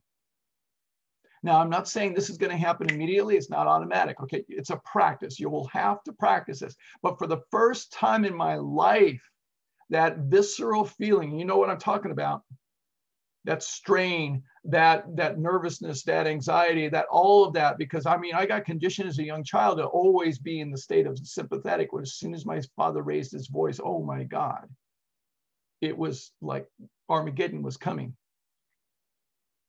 For the first time in my life, my dad raised his voice at me and I was completely calm. And I was able to just understand where he was coming from, because he's very particular about leaving for dinner on time. He's very attached. And I got it. That's his world. And I said, well, I'm getting off at Soto because there's so much traffic. If I stayed on the freeway, it would probably be another 45 minutes. This way I'll be there in about 20. And I was so calm that it affected his energy. And as a result, my father said, oh, see you when you get here. And that moment completely changed the dynamic of our relationship. Completely changed it. My friends, if you got nothing else from this seminar, you got this. This will give you a level of peace that you've never experienced in your life. I can promise you that. I don't get angry anymore. I just don't, because I continue to practice this, and it makes a powerful difference in my life. And it's wonderful. It really is.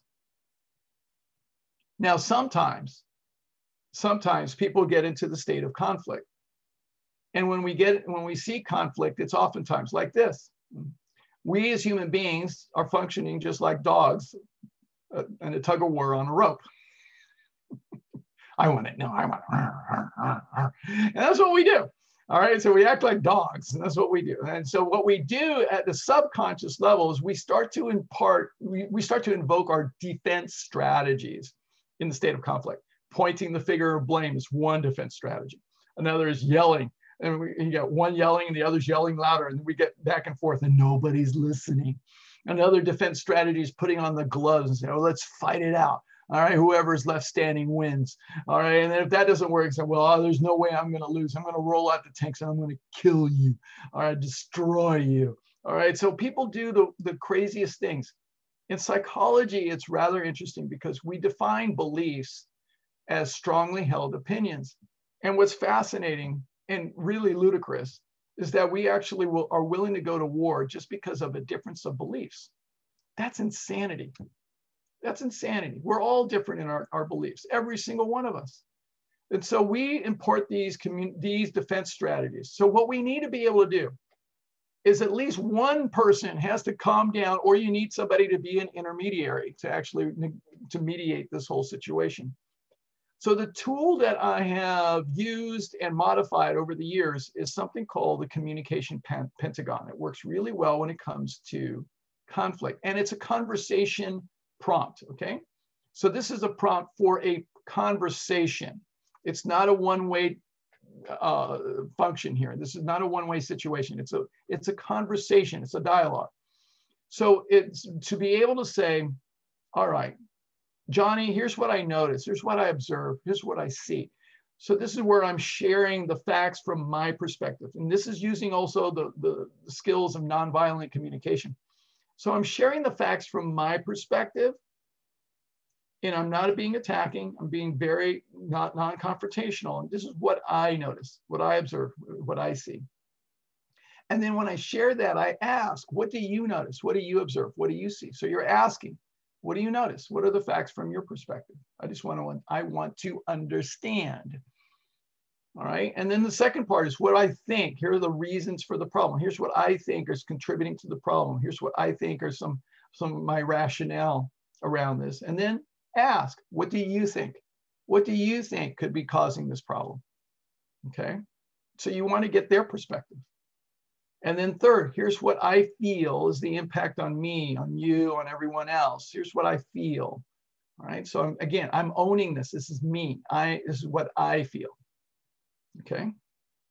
And then again, you ask, what do you feel is contributing, is the impact on you? What do you feel is the impact on me or on others? So you ask. So it's a conversation, it's a dialogue.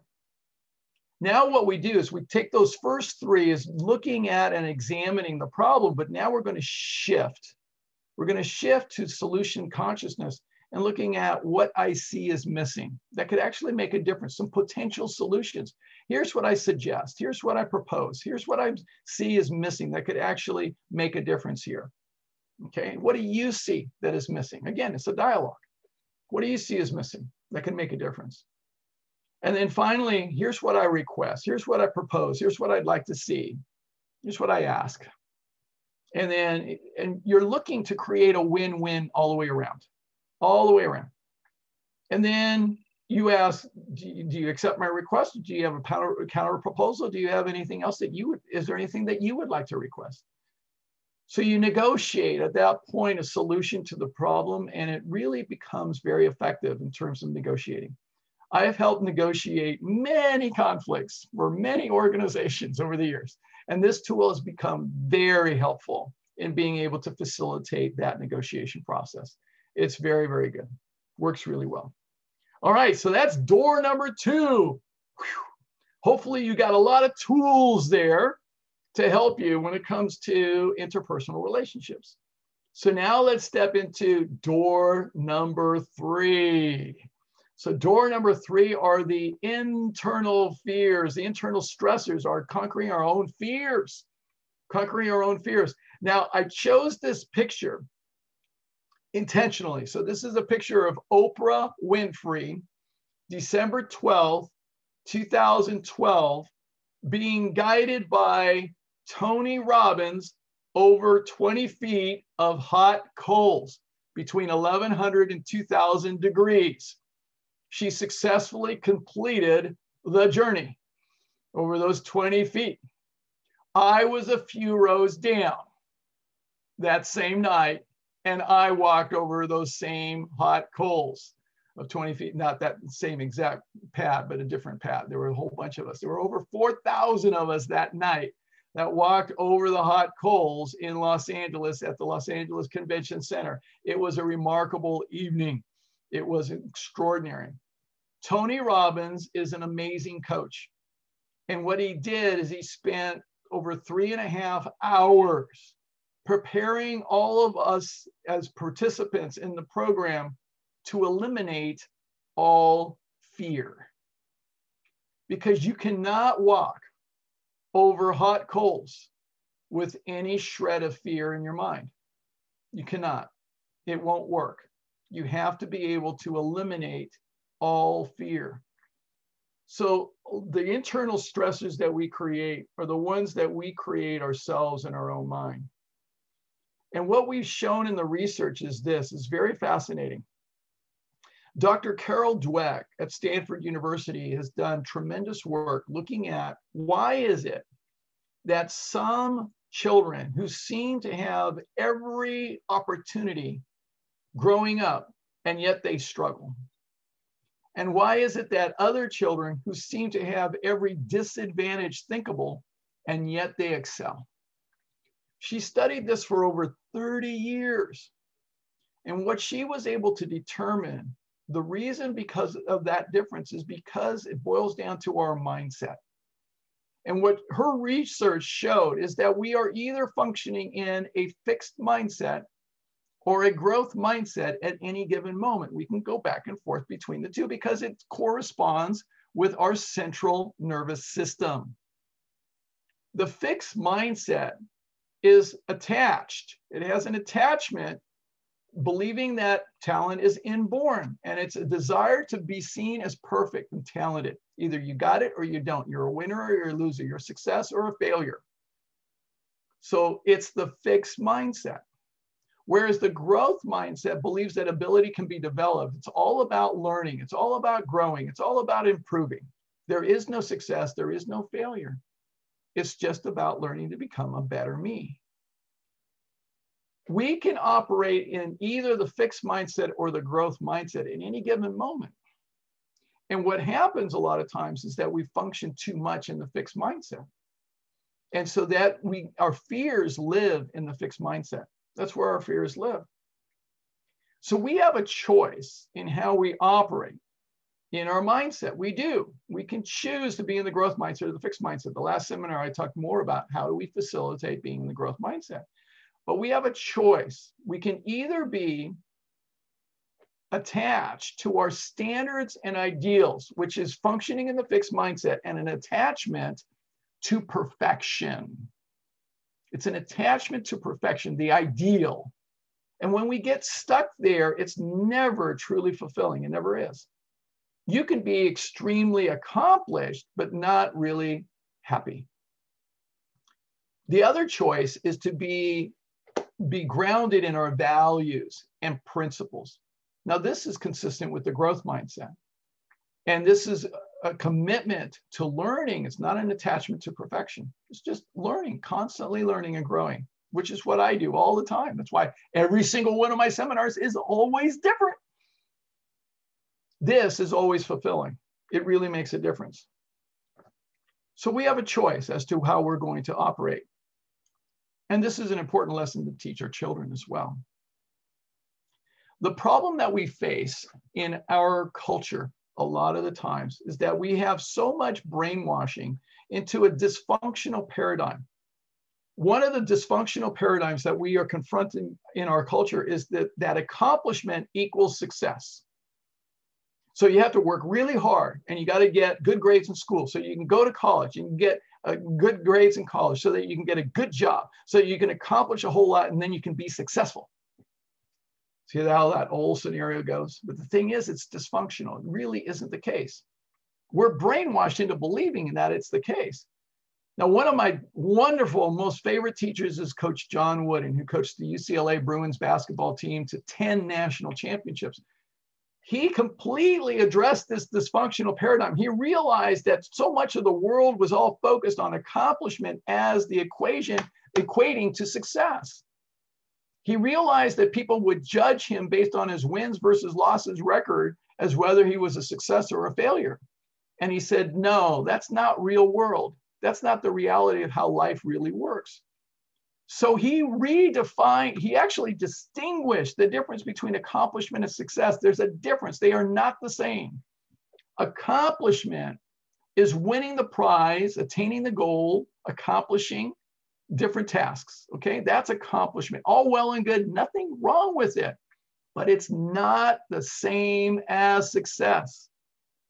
In Coach Wooden's thinking, he defined success as peace of mind, attained only through self-satisfaction and knowing you've made the effort to do the best of what you're capable of. In my words to that, I add right now. And when we do this, when we live into this, we can be successful at every single moment of our day. It's not about accomplishment. It really isn't. Coach Wooden was an extraordinary man. He really understood this very, very well. He died just a few years ago. Just an extraordinary teacher. Absolutely extraordinary. So we have to get the distinction between accomplishment and success and really understand that success is a mindset. It's a peace of mind. And it comes from being in the growth mindset. Another tool that I've learned over the years to really facilitate living into the success is the wisdom of Don Miguel Ruiz Sr. in this profound book called The Four Agreements. Wonderful book. 2007, this was the most read book by corporate CEOs in the United States. It's fantastic. So the four agreements that we can adopt these agreements as principles in how we can live our life. Be impeccable with your word. Don't take anything personally. Don't make assumptions, and always do your best. So I'm going to expand on each of these briefly. So the first agreement is to be impeccable with your word. And this means to speak only with integrity. That means no gossip, which gossip is defined as any derogatory comments about another person who is not present. Derogatory comments about another person who is not present. So anytime you're listening, by the way, anytime you're listening to people who are making derogatory comments about another person who is not present, do what Dr. Wayne Dyer taught me. It was really great. Said, oh, you're talking about Elizabeth and you're saying pretty nasty things about her. I'm going to stand in for Elizabeth right now. And so anything you say about Elizabeth, I'm going to communicate to her so that she knows what you're saying about her. That's a great tactic. Works really well. So don't tolerate other people gossiping around you either. It's really about being able to speak from the direction of truth and love. It's very, very powerful. Now, one of my teachers shared this with me a long time ago, that to help stay in this space of being impeccable with your word is being mindful of this Arabian proverb that the words of the tongue should have three gatekeepers. Is it true? Is it kind? And is it necessary? Now, when I first learned this, I was quiet for a while. I didn't say a whole lot. So it's really important to be able to filter your mind and being able to think before you speak. In fact, here's a graphic on speech filters, thinking before you speak, because a lot of times the first thing that comes to our mind, a lot of people are just, they just spit it out, right? They speak their mind, right? But no, we need to use some judgment. Do my words need filtering? Most of the time, we all do need some filtering. Be mindful of the intention. Am I saying this to hurt the other person? Because that doesn't go well. That's not kind. Be mindful of the choice. Is this something that I need to say? Is it necessary? Be mindful of compassion. Can I understand the other person's feelings? All right, being kind.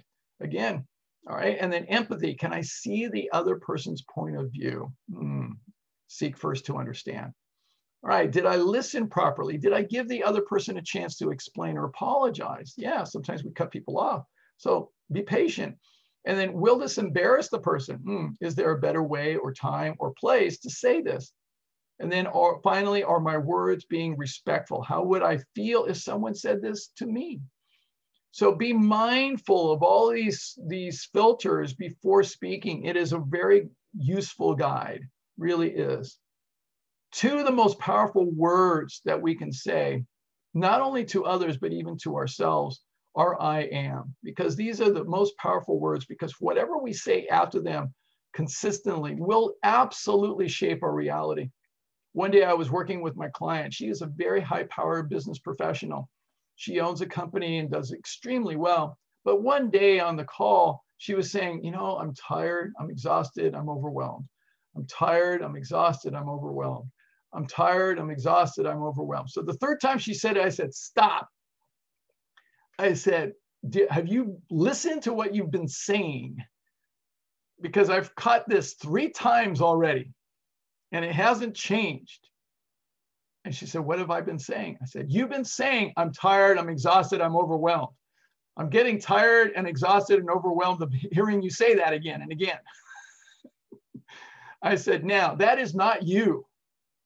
That is not you. What is your affirmation statement of how you choose to define yourself? Oh, I'm an extraordinary leader, powerful, and I am bold. Okay. I said, have you been saying that instead? She said, no. I said, I think wouldn't now be a good time to start? She said, you're right. So I said, say it right now. And so she said it with conviction. I said, good, keep saying it to yourself all day long. All right, because we have to be mindful of what we say to ourselves. Really important. So here's a slide to give you some assistance on things that you could say to yourself. I love this. I found these. I said, oh my God, this is just amazing.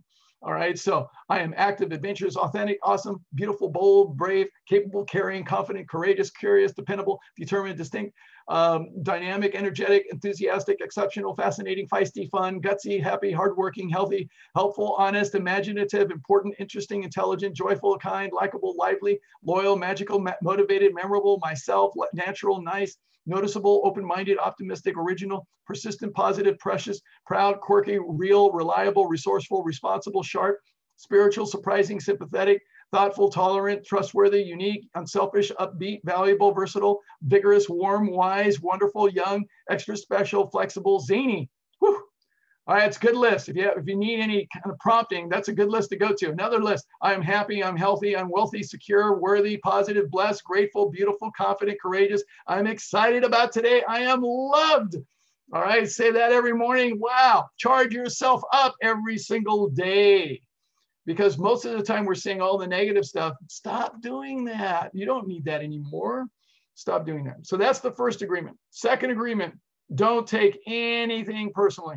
Anything at all. Nothing others think or say or do is because of you. Let it be like water off a duck's back or a goose's back. What anyone else thinks or says about me, quite frankly, is none of my business. I love that.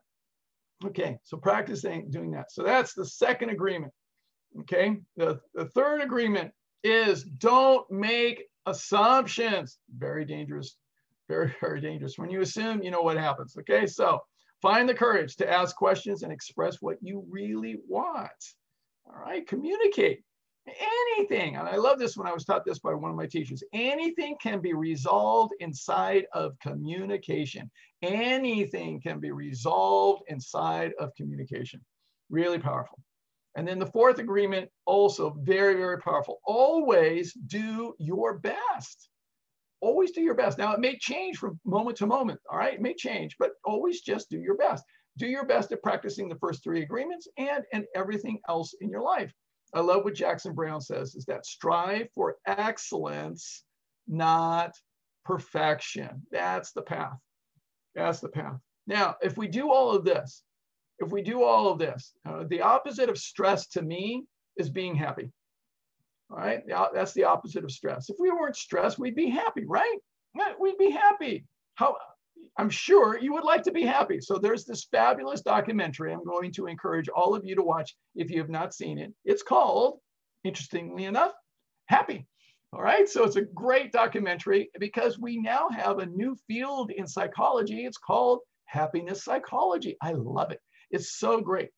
Now, another dysfunctional paradigm that we have in our culture is that we collapse pleasure with happiness. We put them together. All right, but they are two separate things. Now, I'm going to send you a little talk, an article from the Dalai Lama, who he does an excellent job of really being able to distinguish pleasure from happiness. Now, what we show in the research is this. It's very interesting.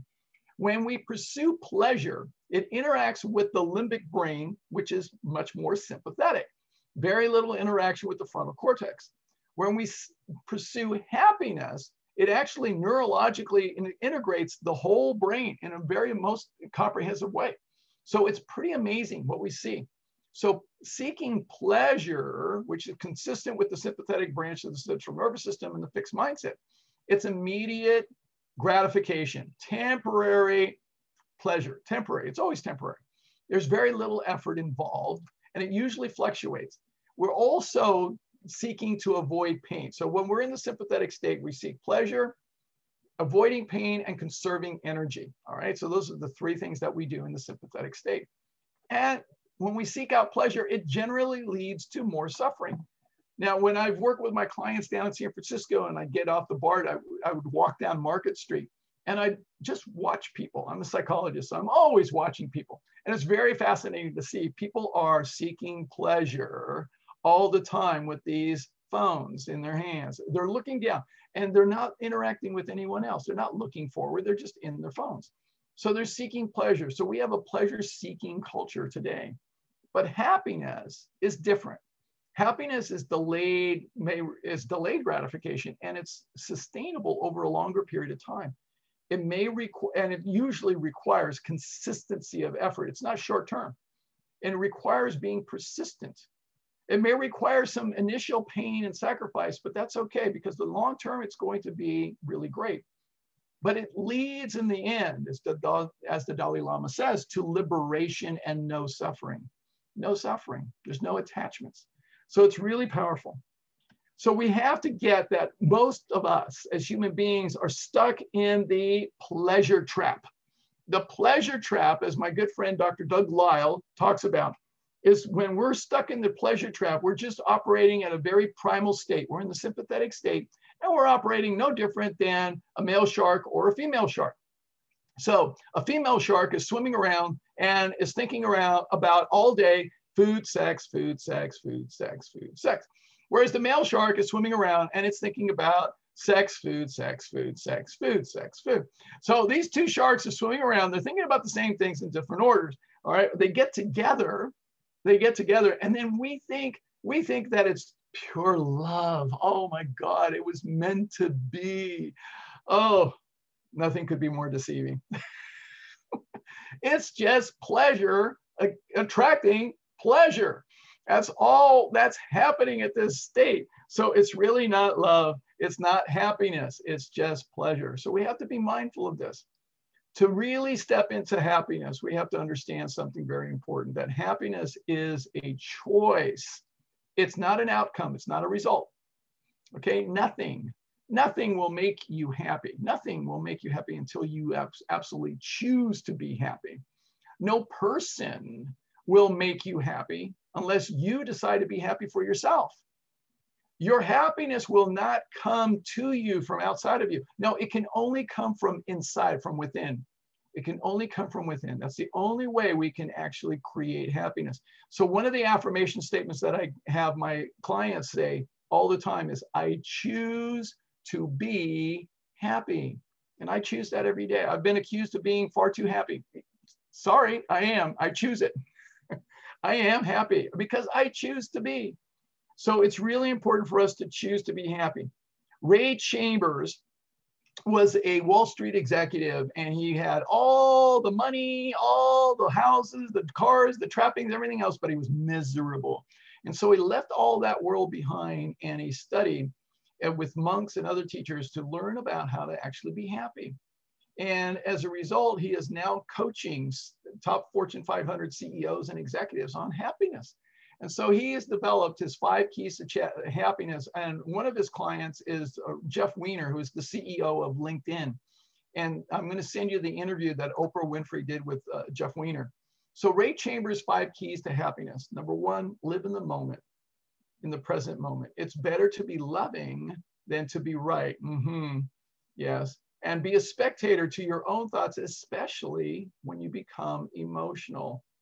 And be grateful for at least one thing every day, and help others every chance you get. So these are wonderful, wonderful tips on how to actually practice happiness. Another great book that I'm going to share with you is, and I'm going to send the TED Talk to Sean Aker, who is a professor over at Harvard University. And the book is called The Happiness Advantage. And what we show in the research is that if you practice these 6 practices that I'm going to show you in a second, it leads to 37% more success, 3 times being more creative, 19% more accuracy, 23% fewer fatigue, 10 times more engaged, and 31% more productive. Who's up for that? Okay, so let's do that. That would be great, right? So here are the practices that Sean talks about, and there's 6 daily happiness exercises. Notice the overlap. All right, so number 1, gratitude. Write down 3 things you're grateful for that occurred over the last 24 hours. They don't have to be profound. It could be a really good cup of coffee or the warmth of a sunny day, but write it down. Have a gratitude journal on your nightstand at night. That's a good place to have it. Number 2, the doubler. Take one of those positive experiences that you wrote down from the past 24 hours and spend 2 minutes, just 2 minutes, writing down every detail about that experience that you can write about in 2 minutes. As you remember it, your brain will label it as meaningful and deepens the imprint. Profound, really makes a difference. Number 3, the fun 15. Every day, just do 15 minutes of fun cardio activity, anything at all, gardening, walking the dog, every day, whatever. The effects of daily cardio can be as effective as taking an antidepressant. It really makes a difference. Number 4, meditation. Every day, take just 2 minutes, what we show in the research, just 2 minutes. And you can practice that breathing technique that I shared with you earlier. All right, and stop whatever you do and concentrate on just breathing. All right, even a short mindful break can result in a calmer, happier you. Really does. Number 5, conscious acts of kindness. At the start of every day, send a short email or text praising someone you know. This is gold. It really is wonderful. Our brains become addicted to feeling good by making others feel good. It really does, makes a difference. So practice that one, especially today because of COVID. And number 6, deepen social connections. Spend time with family and friends. Right now, it's hard to do that in person, but you can do that in other ways. Our social connections are one of the best predictors for success and health and even life expectancy. And be sure to come to my webinar on creating healthy relationships. It's awesome. What we also show in the research is this, that one of the things that we can do is trigger the happiness chemicals in our brain. So dopamine and dopamine, oxytocin, serotonin, and endorphins, all are neurotransmitters that actually help us to be happy. So by completing a task, doing self-care activity, eating food, celebrating a little win, all right, playing with a dog, playing with a baby, holding hands, hugging, giving someone a compliment, meditating, running, sunshine, walking in nature, swimming, cycling, laughing, watching a comedy, dark chocolate, and exercise all help the brain neurotransmitters. So those are all great. In addition, I have these 5 powerful practices that I teach my executive clients that really are profound for being able to really be happy and to really be powerful. Number 1 is accepting the world, accepting others, and accepting ourselves just as we are. Just as we are, just accepting. Number 2 is apologizing. Being able to apologize for your transgression is an act of strength, not weakness. Number 3 is forgiveness. And what we show in the research is that being able to forgive and let go of resentment and anger is powerful in our neurotransmitters and our chemicals. Being grateful, we've talked about that already several times, but it really makes a difference. But the practice that is often overlooked is acknowledgement. Being able to acknowledge others for what they did for you, what they did for others, and how they contributed. So these are practices. So this is door number 3, practices. And what we notice is this. When it comes to stress, and this is very, very profound from Lao Tzu, one of the great teachers in China. He said, if you are depressed, you are living in the past. If you are anxious, you are living in the future. If you are at peace, you are living in the present. So live in the moment and be in the present moment, and you will be at peace and you will be happy. It makes a big difference. So I've given you lots of tools today, have I not? All right, we have lots of practices for you. I've built up your toolbox, hopefully, and you've got a few tools to choose from. So hopefully what you want to do today is look at what are some of these tools that you can take on for yourself. So we talked about in terms of building resilience, we talked about nutrition and exercise and yoga, meditation, breathing, massage, dancing, and a few other things. We talked about being able to help with interpersonal stress, eliminating upsets, and using the communication pentagon. And then we also talked about internal fears, practicing the 4 agreements, the 5 keys to happiness, the 6 happiness, and 5 powerful practices. So I've given you lots for your toolbox. So your mission, should you choose to accept it, is just pick a couple of these tools and see whatever resonates for you and start practicing them. They're just practices. So now the final question is this, would you like to make the rest of your life the best of your life? I hope the answer is yes. And if so, imagine for a moment, what would that look like for you? If you were living your best life, would you like to be in your later years, at the end of your life, would you like to be able to be like these people who are vibrant and healthy and fit and active and happy and joyful in their life? And would you like to go out, all right, to the last days of your life filled with health, energy, vitality, and fun? I know I would. All right. So the question is, where are you now? Now, chances are you're not there yet, but you would like to be. So how will you get from where you are now to where you want to be? Just like anything else in life, you need a plan, right? But do you have a plan that's proven to work? Most people do not, but I do. And I'm living proof, because I was 55 pounds heavier than you see me today, about 26 years ago. And I had issues: high blood pressure, high cholesterol, and high blood sugar. And the thing is, I was unhealthy and I was unfit and I was unhappy. I was miserable in my life and I was stressed out. So I had to change my life when somebody called me chubby that day. And I started to change my life, and I started to go back to what I'd learned many years ago about how to change my life. And it's a 4-point plan. Now, it works in sports, it works in business. Guess what? It works in health. And it's no mystery. So part 1 of the plan is to begin from within. Einstein said the significant problems we face cannot be solved at the same level of thinking we were at when we created them. So we have to recognize that we created our own problems, not intentionally, but subconsciously. So we need to rewire our subconscious mind and change our mindset, our thinking, our attitude, and our consciousness. But most of us haven't had a course on being able to do that. But that's one of the things that I teach. The second step is we have to have a proven strategy, because doing the same things over and over again, expecting different results, is the definition of insanity. So I have a proven strategy, and it's evidence-based. So that's what we need to use.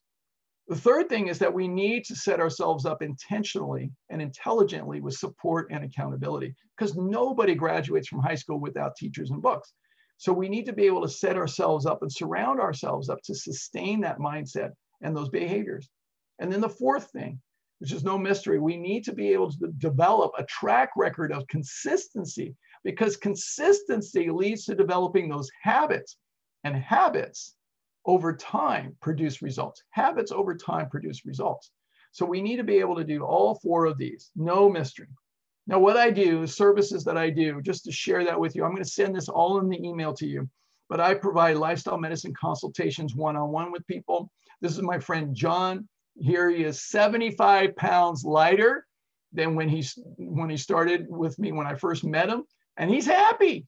He's happy. All right. So we go through that. This is a one-on-one service that I do with people. I also have a group program. It's my Evolving Health 12-week lifestyle medicine immersion program. And now I'm doing it virtually for the first 2 programs in 2021. I will do them virtually over the course of 2 weekends that we do the intensive, and then followed by 12 weeks of follow-up. It's an amazing program. I have a very comprehensive curriculum. I go through lots of material, and it's fabulous. I'm not going to go through all of this right now, but it's just lots of material. It's chock full, and it's designed to empower you to transform your life, just like one of my graduates, and this is Donna. So Donna did the program back in April of 2018. And then she was challenged. Now, this is a retired nurse. She had been plant-based already for 8 years at that point. And so she said, Ruben, I'm having challenges. I've still got this high blood pressure. I've got some cardiac issues, and I've got this weight, and I can't seem to lose it. And so being in the program, we were able to tweak her details, all the little things that really made a difference. And this is her 70 pounds lighter, and she's still here. In fact, she walked, I think it was 7 miles this morning. All right, so I keep track of her. So she's doing just amazing, just amazing. I also do programs for workplaces, for organizations. So I do a workplace lifestyle medicine immersion program where I bring it to the workplace, and I do a 6-month program. It's phenomenal. It's amazing. All right, so this is where we actually improve productivity. We improve the health and vitality. We improve the bottom line. It's amazing. So everything gets improved. So if you want more information, you can contact me. I'm going to send you all the slides. I'm going to send you all the information. And let's see, are there any questions that anybody has? Any questions about anything at all? I will stay here and answer any questions that anybody has. You need to unmute yourself if you have any questions. Okay, or you can type away as fast as you can. Any questions? I have a question, Ruben. Yes, Michelle, yes. Hi. I don't know what's going on. I can't even see you. My Oh, phone's on that's all right. safe I driving see this. mode. Okay. I see this kind of hot pink bar. This. Oh. That's always. So, what's your question? When it comes to pain, Mm. how do you not become stressed when it comes to pain? And also when it comes to, fatigue, which, I've shared with you as part of the CFS and fibromyalgia that I suffer from. Mm-hmm. Mm-hmm. Pain and the pain and the fatigue cause me the most stress because I'm constantly having to slow down. Right. Right. Got it completely. Yeah. So Yeah. one of the things that's really important from the from the medical and holistic lifestyle medicine approach, what we want to be able to do is try to address the pain as best we can. Mm-hmm. Now, we want to try to do it without medications if at all possible. So that's one of the things that we want to try to do. So this is where enough of these practices that I talked about today need to be, we need to incorporate them as much as possible. Why? Because pain occurs, I mean, especially with chronic pain. Consider that chronic pain occurs with the body being in the sympathetic state for an extended period of time. Right. Okay. So the body's in the sympathetic state for an extended period of time. So we need to look at everything that we can, everything. And sometimes this requires a very comprehensive approach to being able to really help the person move from being out of pain to being in the parasympathetic state enough of the time where the pain actually starts to come down. And it takes time to be able to do this. This is why I share with you a lot of the tools that I've learned over the years. And so it takes adopting and embracing a lot of these tools and then incorporating them and getting more and more and more of them, enough of them in so that the pain actually comes down. What about the fatigue part? I know you've told me it's part of the diet. It's not just, so this is one of the things that we have to look at. So this is really great. I'm glad you're bringing it up because it's not just one cause for one effect, especially when you're talking about chronic fatigue syndrome and fibromyalgia. We're not talking about one cause leads to one effect. So what we're talking about here, the body is so complex and it's so complicated that there are multiple factors in all these areas. And that's why I talked about the 3 doors.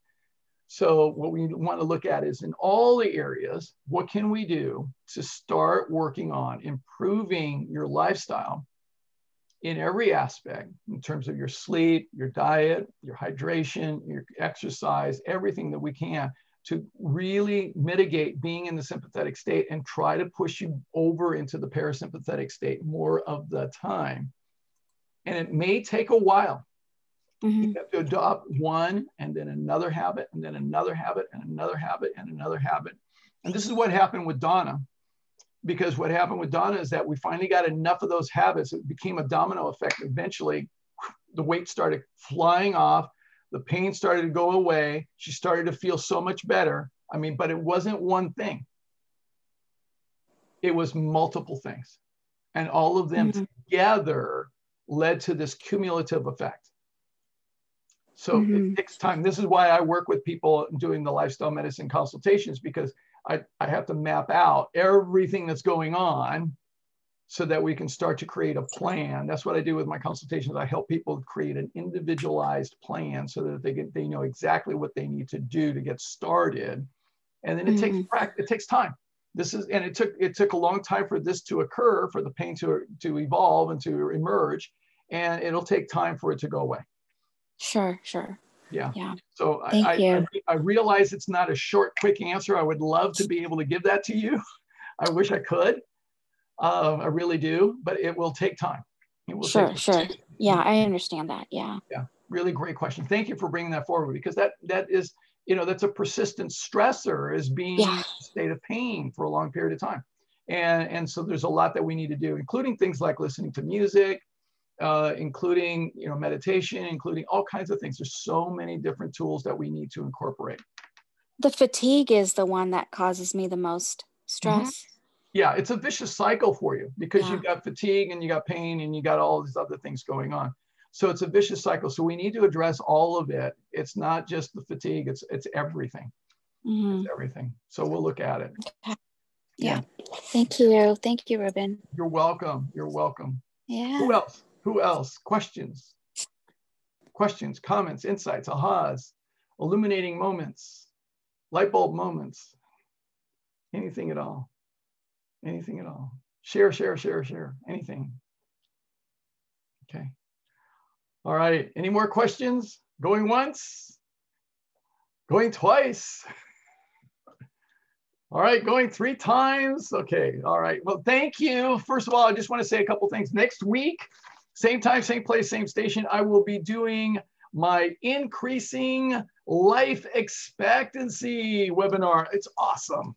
It's awesome. So we're really going to talk about a little bit more about the data, about what corresponds with chronic diseases. We're going to look at that and how we can actually look at, I mean, for instance, heart disease, cancer, and strokes account for about 50% of all the deaths in the United States. And all of that, but for the most part, is preventable. So we're going to share with you how we can do that. So we're going to talk about that next week. So share this with everybody, share all the information. Thank you for being here. Share this. Now, my one request for everybody is to share this with your friends, with your family members. Please bring them to the link, share the link with them widely. Next week is going to be amazing. If you know anybody with diabetes, hypertension, high blood pressure, chronic heart disease, cancer, has had a stroke, fibromyalgia, rheumatoid arthritis, any of those chronic conditions, send them.